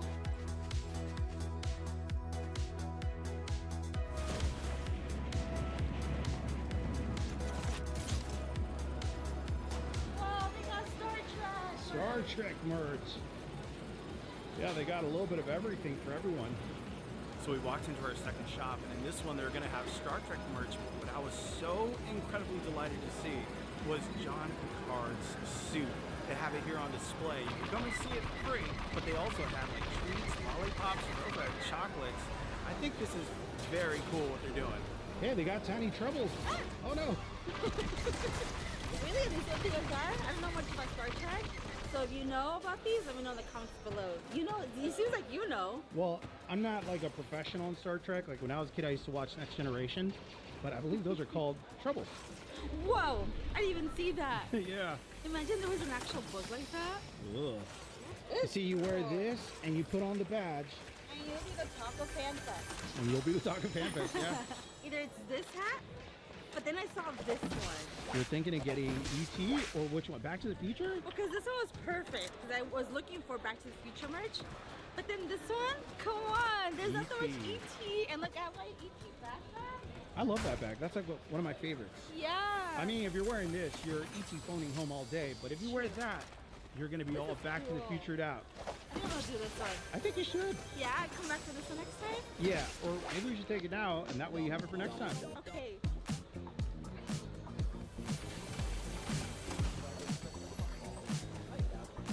You're going to look like Captain Picard doing this.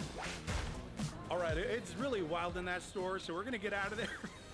And we have to start this event. Noah got herself her hat, and now we don't even know where to start because it starts at 5:30, and it's not 5:30 yet. What time is it? 5:13. It's almost time. She got it. I got it, but I gotta make it tighter because it's a little too loose. You're Back to the Future out. Enchantment Under the Sea dance. They're gonna create that too. They have a go dance along. Hopefully we get to make that too. The Cardassian dog? Am I saying that right? Let me know, guys. I think this is all from Star Trek. The Quarks Cafe. This is our first stop. The Andorian Ale? Oh, count me in.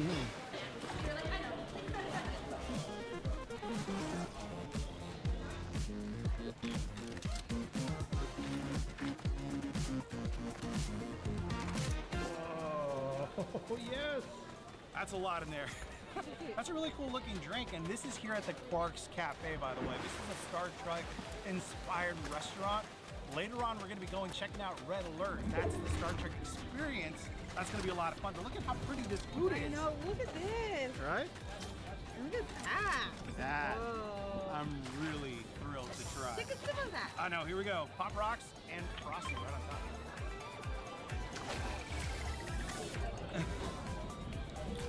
Oh my gosh. So right now I'm getting all the little Pop Rocks popping in my mouth. It's cool. And you can taste the gin. It kind of tastes like, you know, like a Blue Otter Pop? Yes. It kind of tastes like that. Oh, it's but with fun. Sprite, and it's pretty tasty. They do have a lot of different drinks here too, but I think that one's pretty fun, and it's the only one that comes in that little tiny small cup. I love the color. I know, right? It's pretty cute. So I got the Cardassian Korean style hot dog with hot Cheeto dust all around it. Look how much hot Cheeto dust there is. Wow, good luck, and Janelle. some fries on the side. They didn't give me that many, but that's okay. I think this is gonna fill me up. So here we go. Cheers. Ooh, it tastes just like a regular corn dog with hot Cheeto dust on it. I was hoping more of like an actual Korean style dog with like a cheese pull, you know? I feel like that would have been better. It would taste like a mozzarella stick. This is still good, but I would prefer a nice cheese pull. If you're interested, I suggest you come try it. It's fun, and I'm getting a lot of head turners right now. They're like probably thinking, what the heck is this? I don't drink it. It's over here at the Cook's Cafe. Yeah, this will definitely get you a lot of love. Yeah, it's good. I think you should try it. Here, I got the Klingon hard legs. Now, this is going to be char siu honey pork wings served with kimchi fried rice. You get 3 of them. Let's see. Those look so good. Yeah, they're little wings. Here we go.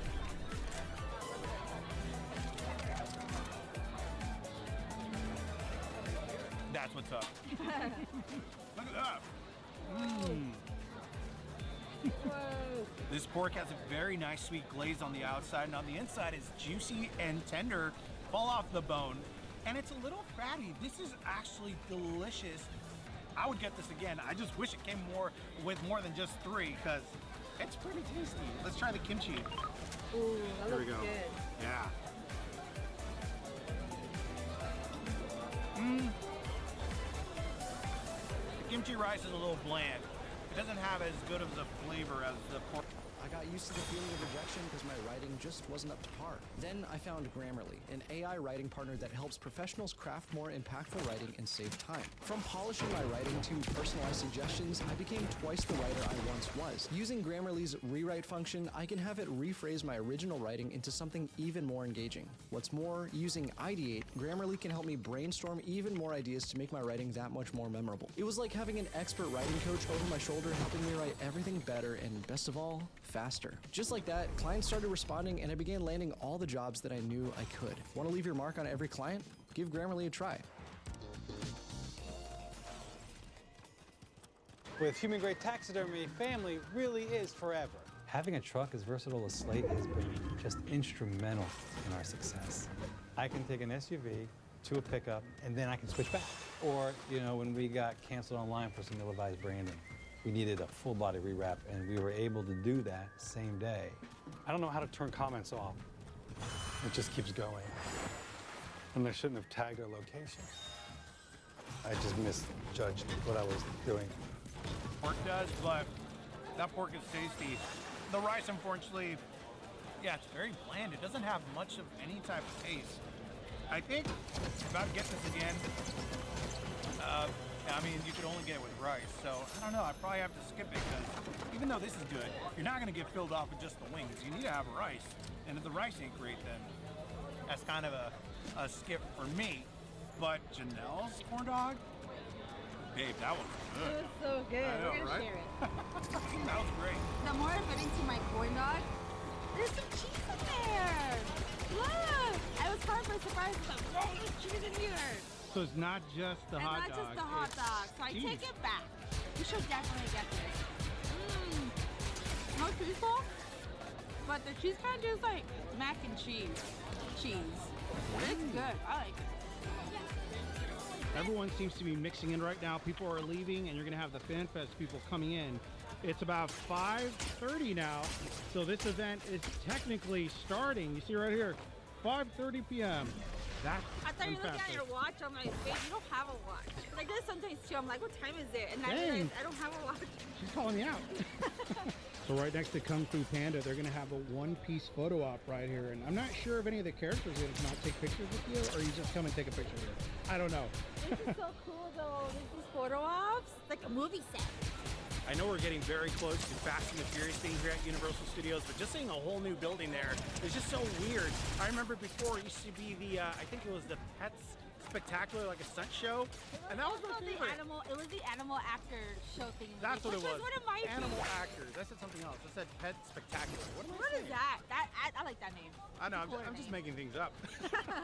I'm seeing so many people dressed up. Hey! I'm seeing a lot of people dressed up for Back to the Future. A lot of those fans here today. And wait till they go downstairs. They're going to be in for a surprise. Yeah, it's such a bummer I didn't get to dress up. I should have just worn like a cool outfit. But this is fine. It makes me kind of have FOMO of like, I should come in dressed up. Hey, I think But you're it's far right- more dressed up than Thank I am. you. Look at me. I'm just in a Yoshi No, shirt. Yoshi, we got to meet Yoshi. I wanted to, you know, I like, love it. show my Yoshi love. Yeah, so if you're coming to FanFest, don't be scared. Dress up. You guys are showing off your Back to the Future. Wow! Yeah, 1 hour till FanFest opens. 1 hour. It is a packed day today, guys. I didn't think it was going to be this crazy.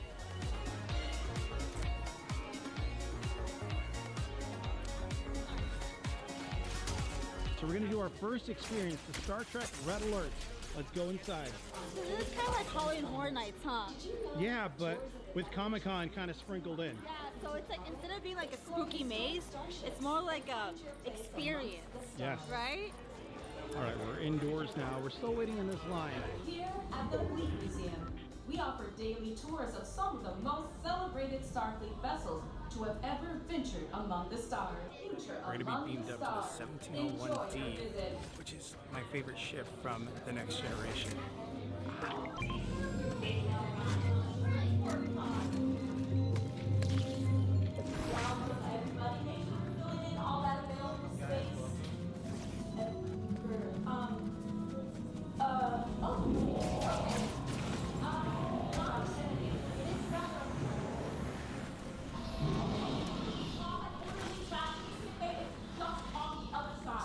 What's going on?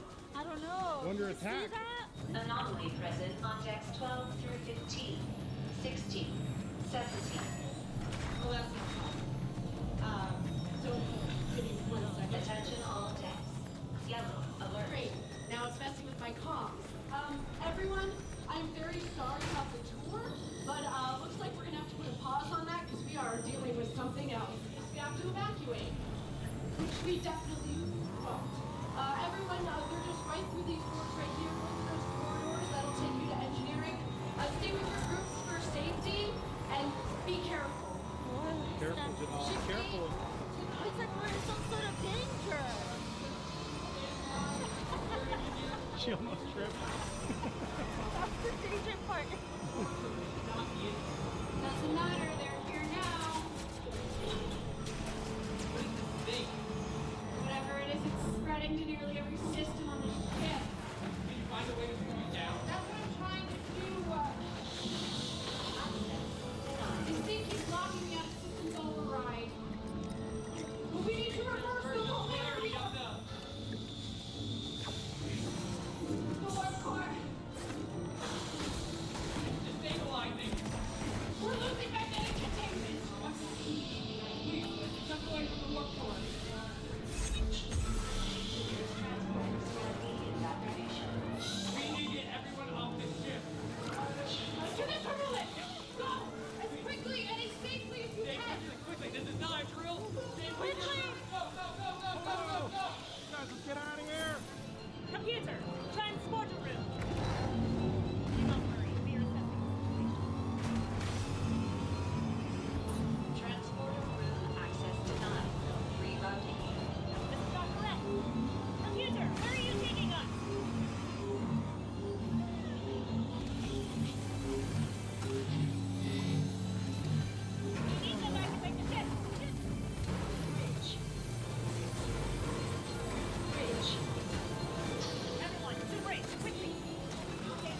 gotta get to the bridge It now. literally feels like we're in a TV set, like a movie set. We are literally in a Star Trek show right now.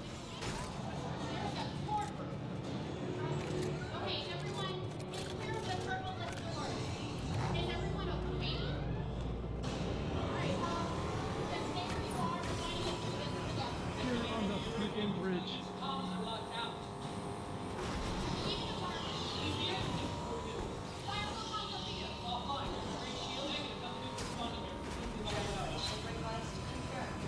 Establishing comms. Who's doing that? Stand by for incoming transmission.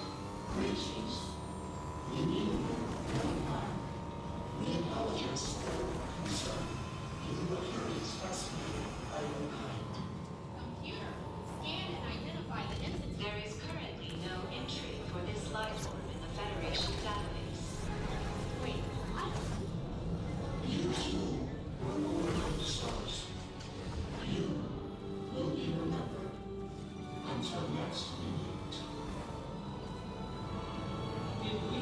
Did we just make first contact? Yes? We have to report this to Starfleet. First, let's get all of you, the transporters, bridge the transporters sending a tour of your webs. Please exit the bridge quickly and safely. That is so cool. We're on the bridge of the Enterprise. Little kid me can see this now. I'd be blown away. That is crazy. Wow. I will take this over falling Hornite anything. Oh, same. That was wild. Wasn't that wild? That is so cool. It literally feels, it almost, okay, how do I explain this? It feels like you walked into a movie set and you're the actor, or it's like almost like a You're whole on the scene. show. You're on the And Enterprise. then, yeah, and then you create this whole scene and you're in danger and it's cool. What do you think? I just saw everyone's Maybe eyes you'll light explain it up. better.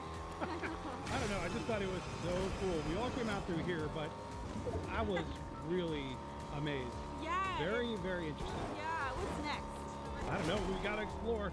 As soon as you walk in through these doors, you're automatically on the NC-1701D Enterprise, which is from Star Trek Next Generation. That's the show I remember growing up on. I was a kid watching that. I even had the spaceship. I think my dad bought it for me at Kmart for Christmas, and it was the coolest thing ever. That it had buttons on it. You could push it, and it made like photon sound. And now I got to go on the Enterprise. Awesome. Tonight at the Wizarding World of Harry Potter, you're going to be able to see a dragon. Yeah, But that doesn't start till later. Yeah, and a niffler too. You get to see a little niffler. I think that's what I'm most excited for. And an Okami. Hopefully I'm pronouncing that right. A two-legged dragon. Oh, everyone's got something they want to see. I know what that Janelle's was. a Harry Potter fan. Back to the Future right here. I love it. Oh, Janelle loves it too. Yeah, it's so fun. Kind of want one of these popcorn buckets, but I don't want to carry too much. But it's really cool looking. My heart keeps pounding. I'm hyped. I'm excited. I don't know what to expect, but I'm hoping for good things. We know it's going to be great. I know. What do I It's going to be awesome. You need to go 88 miles per hour. Let's play the jams. Oh,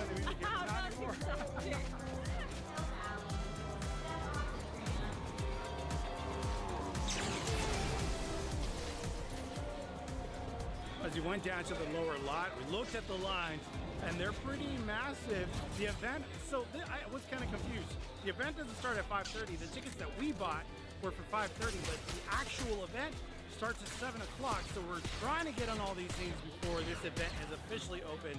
But right now, the lines aren't too big, but we're moving. We're getting close to the Studio Tour tram. I can see it right here. And there's a lot of Marty McFlys. Walk around. There's a lot of Martys. It's time for pressing into one seat, folks. One seat on that tour. All right, everybody. Go! Hey! There they all go. So lucky. We're next, though. We're next. Here comes our tram. Watch her step. Don't want to trip. Now, friends, my name is Hyde, and I'll be your guide into Hill Valley. But who has eyes on the road? You better make some noise for Ernie, our driver! That's That's right. I hope the tram doesn't go over 88 miles per hour. That's not a good idea. All right, friends. It's time to take this tram up to 8.8 miles per hour with the power of love.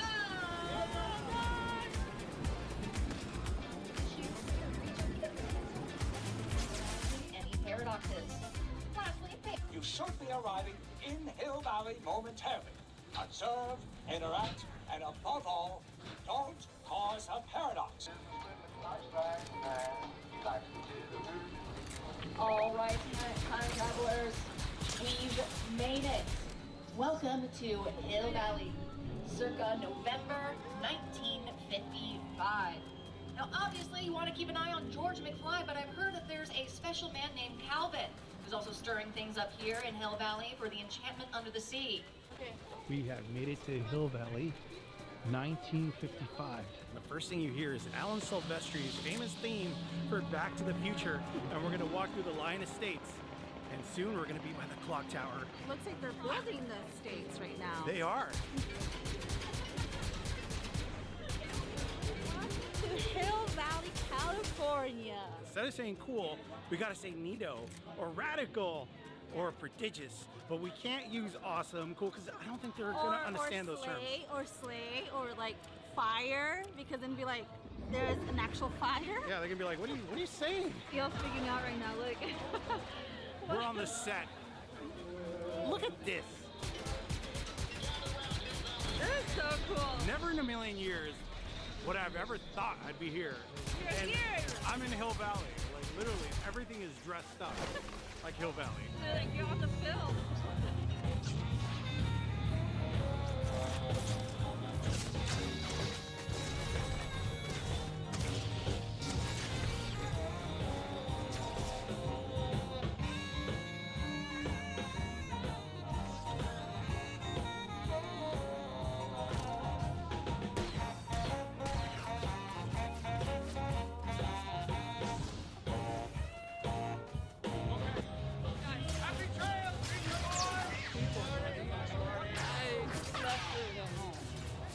Marty left in a hurry.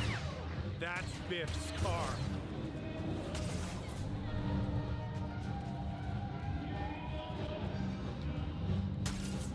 You leave her alone. Yeah, you teach him a lesson. Teach him a lesson, Biff. Hey, Biff, no.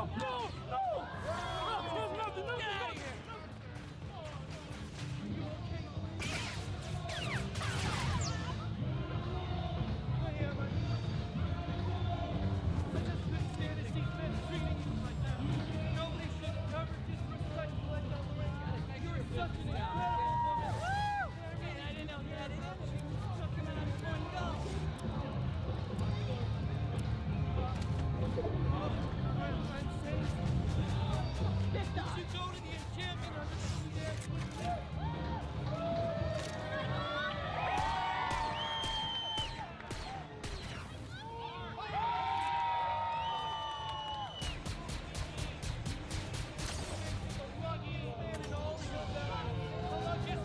Get out of here.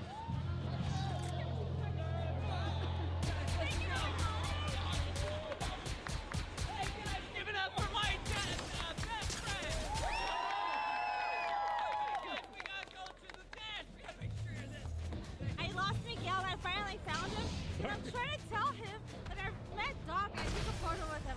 I don't believe it. There's no way you met Emmett Doc Brown. Yes, look. What? That is so cool. Isn't that cool? Yeah. And I lost you. I was like, Miguel, where are you? There's so much happening. I just saw Biff, his car, Lorraine. Everyone is just walking around. This is literally the craziest thing I've ever experienced. It feels like you just jumped into the movie film. There's so much things happening. You have like the Enchantment Under the Sea. You have the fighting scene over here. You have the clock tower behind me. I'm having a great time. I feel like I'm gonna stay here forever. Same. I feel like I could stay down here all day. To go to the Enchantment Under the Sea dance.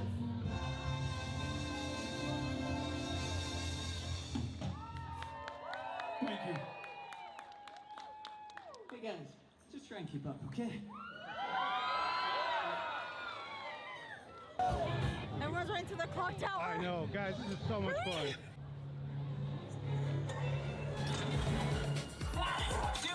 came through and worked. He laid out Biff in one punch. I didn't know he had an enemy so much short to Biff in his life.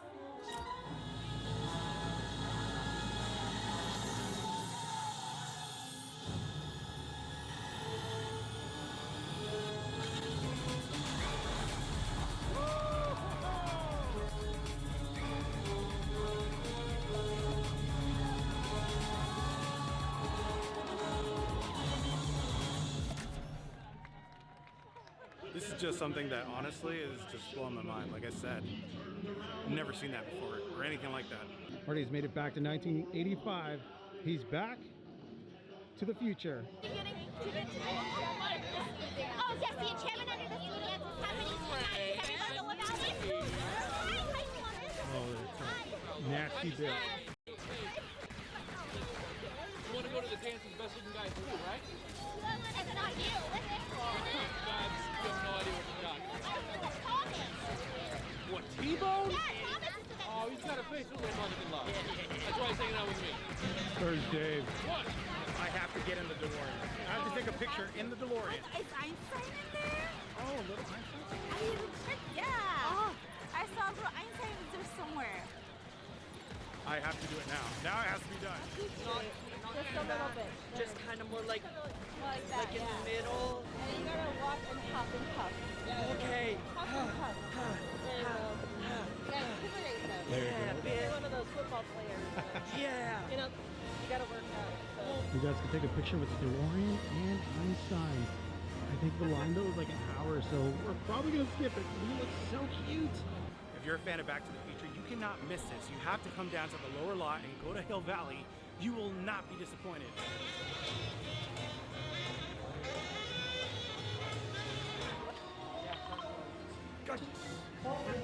This is saying that lightning is going to strike the clock tower here tonight at precisely 10:04 p.m. This could be your ticket home. You're gonna go perform right now. Johnny, be good. The only person you're going to be going with is me, right? Hey, yeah. What? You get your damn hands off her. Yeah. What are you going to do with that? You need me. He can't do it.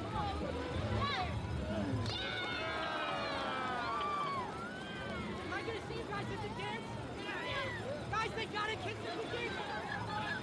Okay, so if you're here, the show or the little like play type of thing, it happens. Oh, right, there we go. It happens every 45 minutes. So there you go.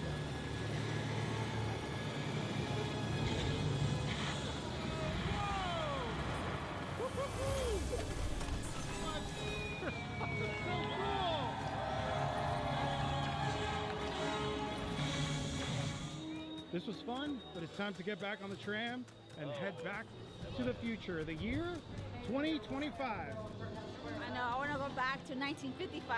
That was fun. Yeah, there's more photo ops once you get off the tram.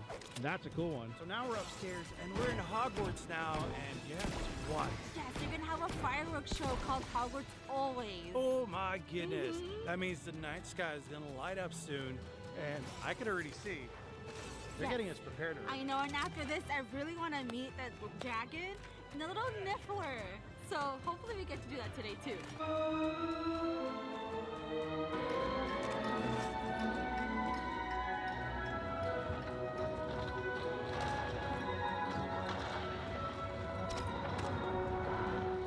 Just of heart and Hufflepuff of mind.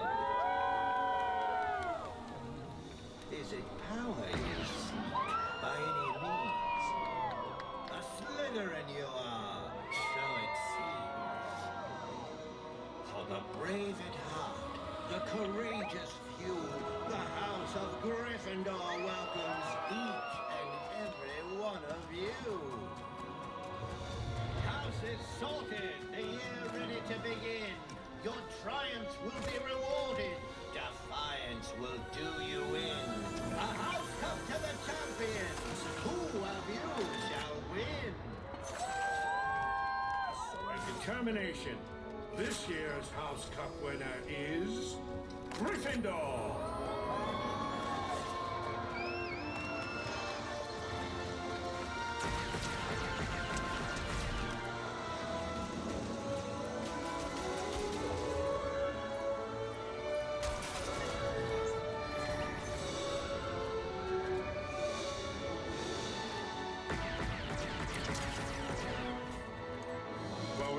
come from different places and speak in different tongues. With only a touch of magic, our hearts beat as one.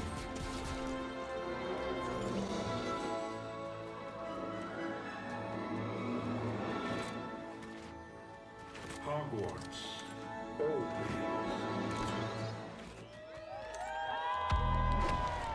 Cool. I feel like every fireworks show is a different school that wins. This time was Gryffindor.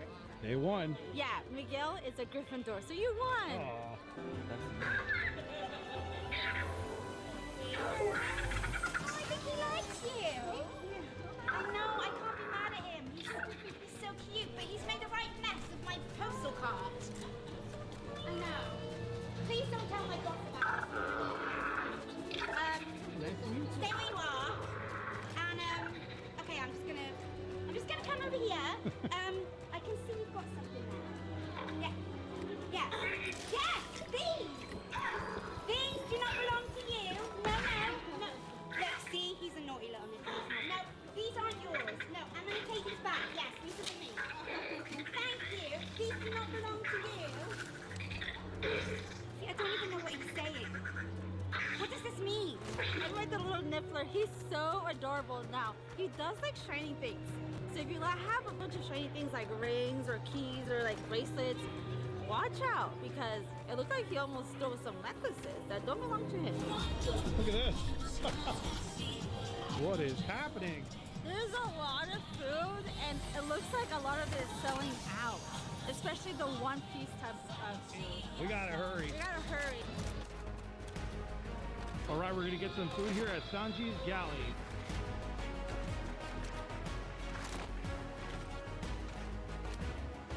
Okay, so today we're gonna get this one here, the Straw Hat Crew Nachos and the Frankie's Cola Barbacoa. And there's also 2 drinks that we're gonna get. They're like specialty drinks. All right, so we got some food, we got some tacos, and we got some Tostito Nachos. Those look very interesting. And these, wow. This is a cupcake. Look, there's a cupcake here, and we got a concha. Yes, there's a lot in there. I know. I don't see any pineapple though. Let's see. That's all right. Gotta try that out. And hopefully we don't get copywritten because the music. There's a lot of music happening. Cool music, but copyright too. Yeah. I'm trying to get a big bite. I don't see any of the pineapple. Oh. Oh no. You will get messy. Good.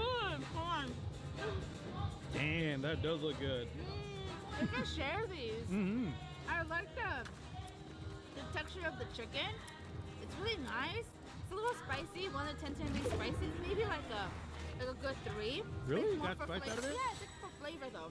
I'm a little bummed because I think it's supposed to have pineapple on top, and I don't think they added the pineapple. It's But I okay. feel like that would have been an extra like sweet touch to it. Yeah. Overall, even without the pineapple, it's really good. So if you're here and you want something to share with your friends, get yourself the Straw Hat Nachos. It's pretty good. Oh, and you see right there, we got some shredded beef, pickled onions, jalapeno, and cilantro served with a side of Tostito chips. I gotta try this out. Mmm. Look how juicy that is. That is a tender taco. Wow, very flavorful, Universal. You're doing a great job. The food we had earlier today, I really enjoyed that corn dog that Dino had. Yeah. But unfortunately, the rice didn't taste good. It was very bland. But this is really good, and those nachos are great. Next, we have to try the tea. We're gonna enjoy our food, and we'll get to you guys in a minute. So over at the Sanji's Galley, I had to give myself the Nico Robbins tropical juice drink. Look at this. Yeah, I love sorry how- guys if it's a little I too know. loud. I'm not trying to yell at you, I promise. It's just that there's music all over the place. But look at the cup. Isn't that cool? That is a real, here, let me brighten it up a little bit. That looks cool. Yeah, I like how it's themed. Anyways, cheers. Here we go. Okay. I don't like the aftertaste. Wait a minute. It tastes like very like fruity, but at the end I'm getting hints of like the honey, but not in a good way. It almost tastes like a little bit of Robitussin honey cough What? syrup. Robitussin? Really? I know. I don't know. Like just the end. Like medicine? Like medicine. Hold on. Let me try one more time. Yeah, Yeah, I don't like it. I don't like it. I like the taste in the beginning. It's very fruity and tropical. But at the end, that hint of like honey, it is not my favorite.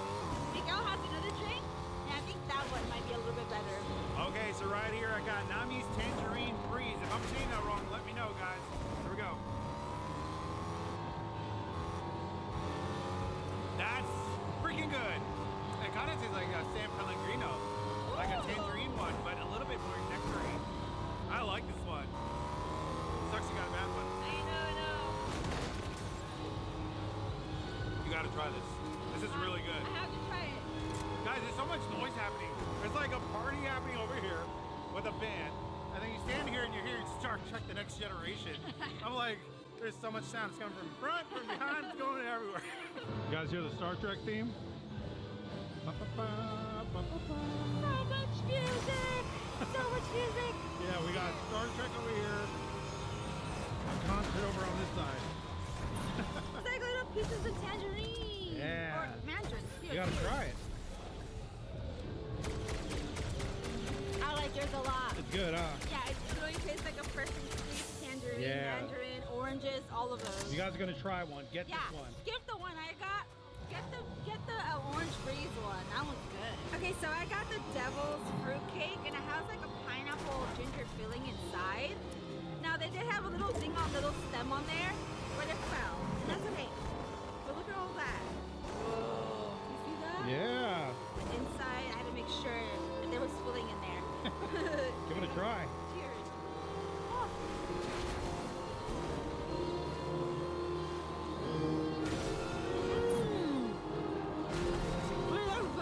Yeah? Okay, this made up for the drink I had earlier, because this is really good. It's a soft concha, and inside there's like a soft jelly. Now the jelly is not too sweet, which I was kind of afraid of, but it's not. It's actually nice and subtle. I just little put some pieces of pineapple in there. It's fun. I like the little color. Okay, this made up for the thing I had earlier, because I was really disappointed with that. But this, if you here at Sanji's Galley, here's a concha you can talk in town, and you have a tasty treat. Look at this cute, adorable chopper cupcake! Oh my goodness, I never think seen these so cute! Now, all you One Piece fans, I want to know in the comments below, which food were you most interested in? Was it the concha? Was it the chopper cupcake? I want to know. The drinks? Let us know. But anyways, cheers. How do you eat this? I don't know. Good luck. We're gonna do it the Magic Journeys way. We just take a bite and we just go for it. Do it. Cheers. Only way. I got a lot of frosting.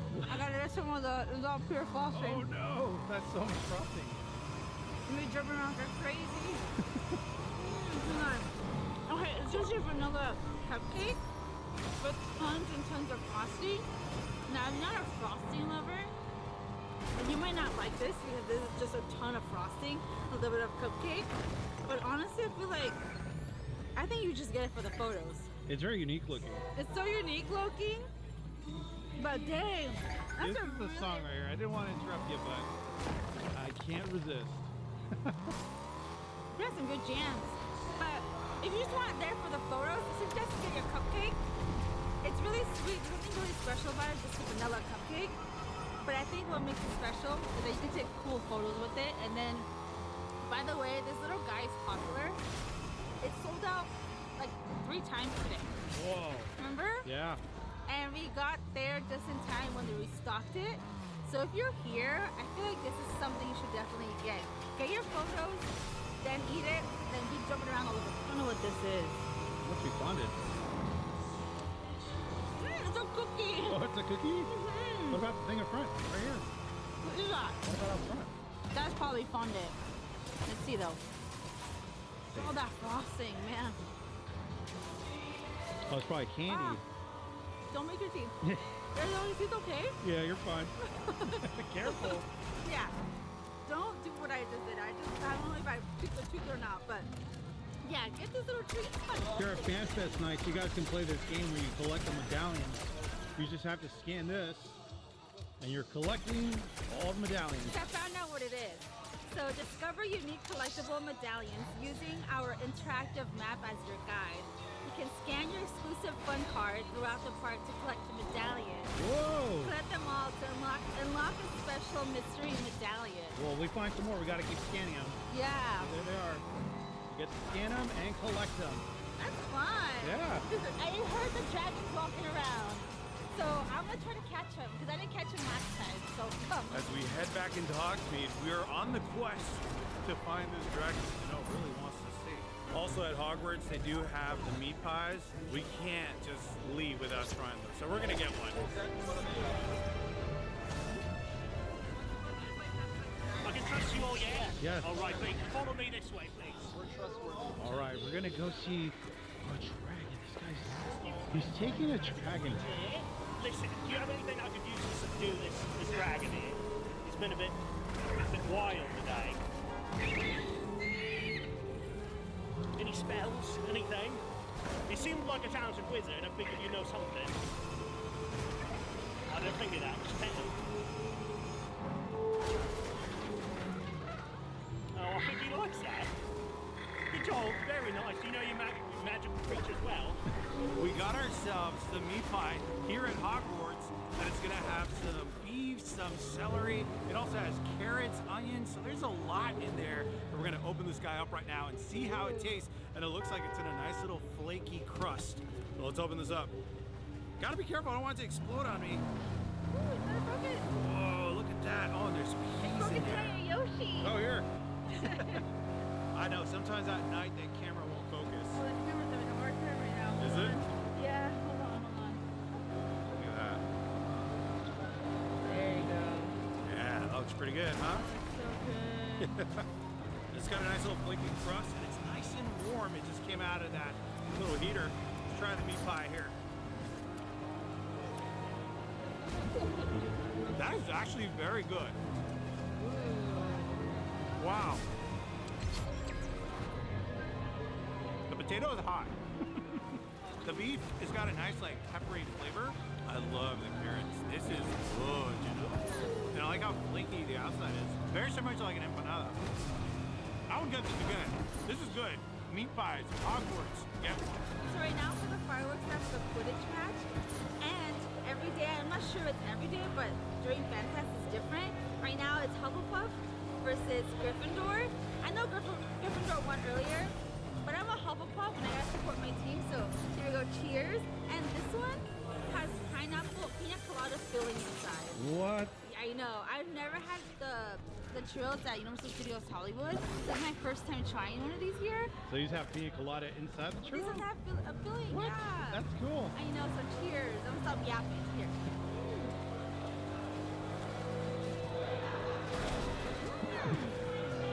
That's interesting.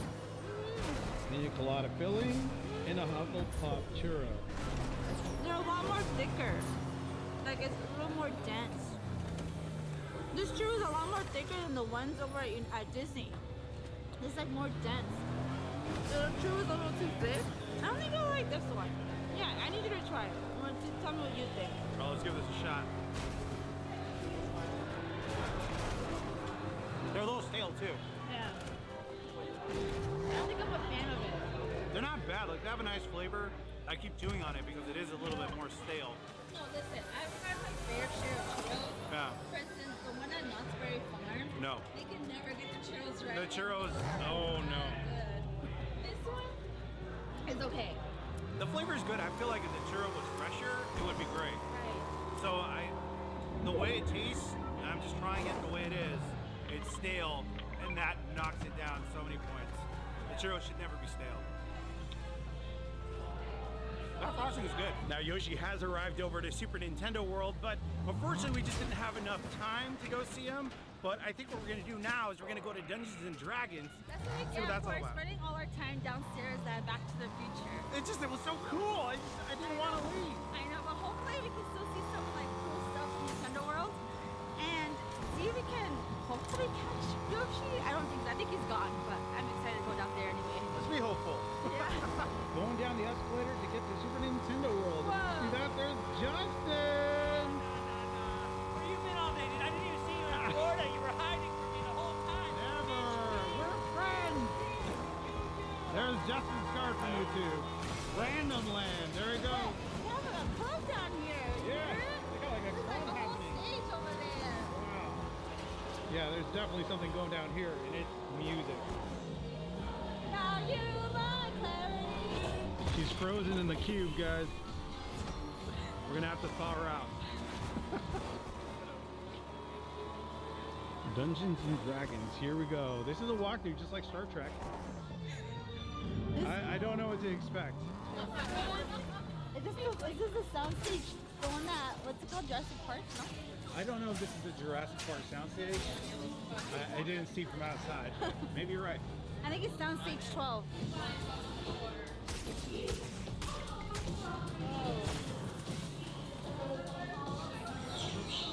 Our journey begins at the Curious Past, a shop filled with artifacts and mystery. But you got separated. I know we got separated. You wizard! Gently touch it and check if it answers you. Oh, you have quite the ability. Xanathar, the evil crime lord, once again seeks to destroy the city of Quantity. This time with the Dragon Staff of Acheron. Find your fellow Harmony to steal back the Dragon Staff and save Waterdeep! Deep. Right this way, adventurers. Follow me. Right this way. You found me. We got separated for a second.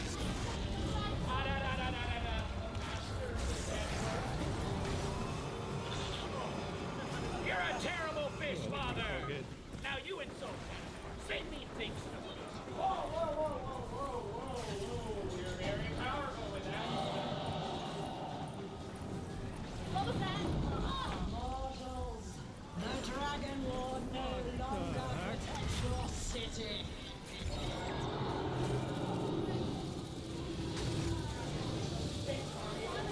Oh no! Not everything is magic. Will burn and all of your treasure will now be mine.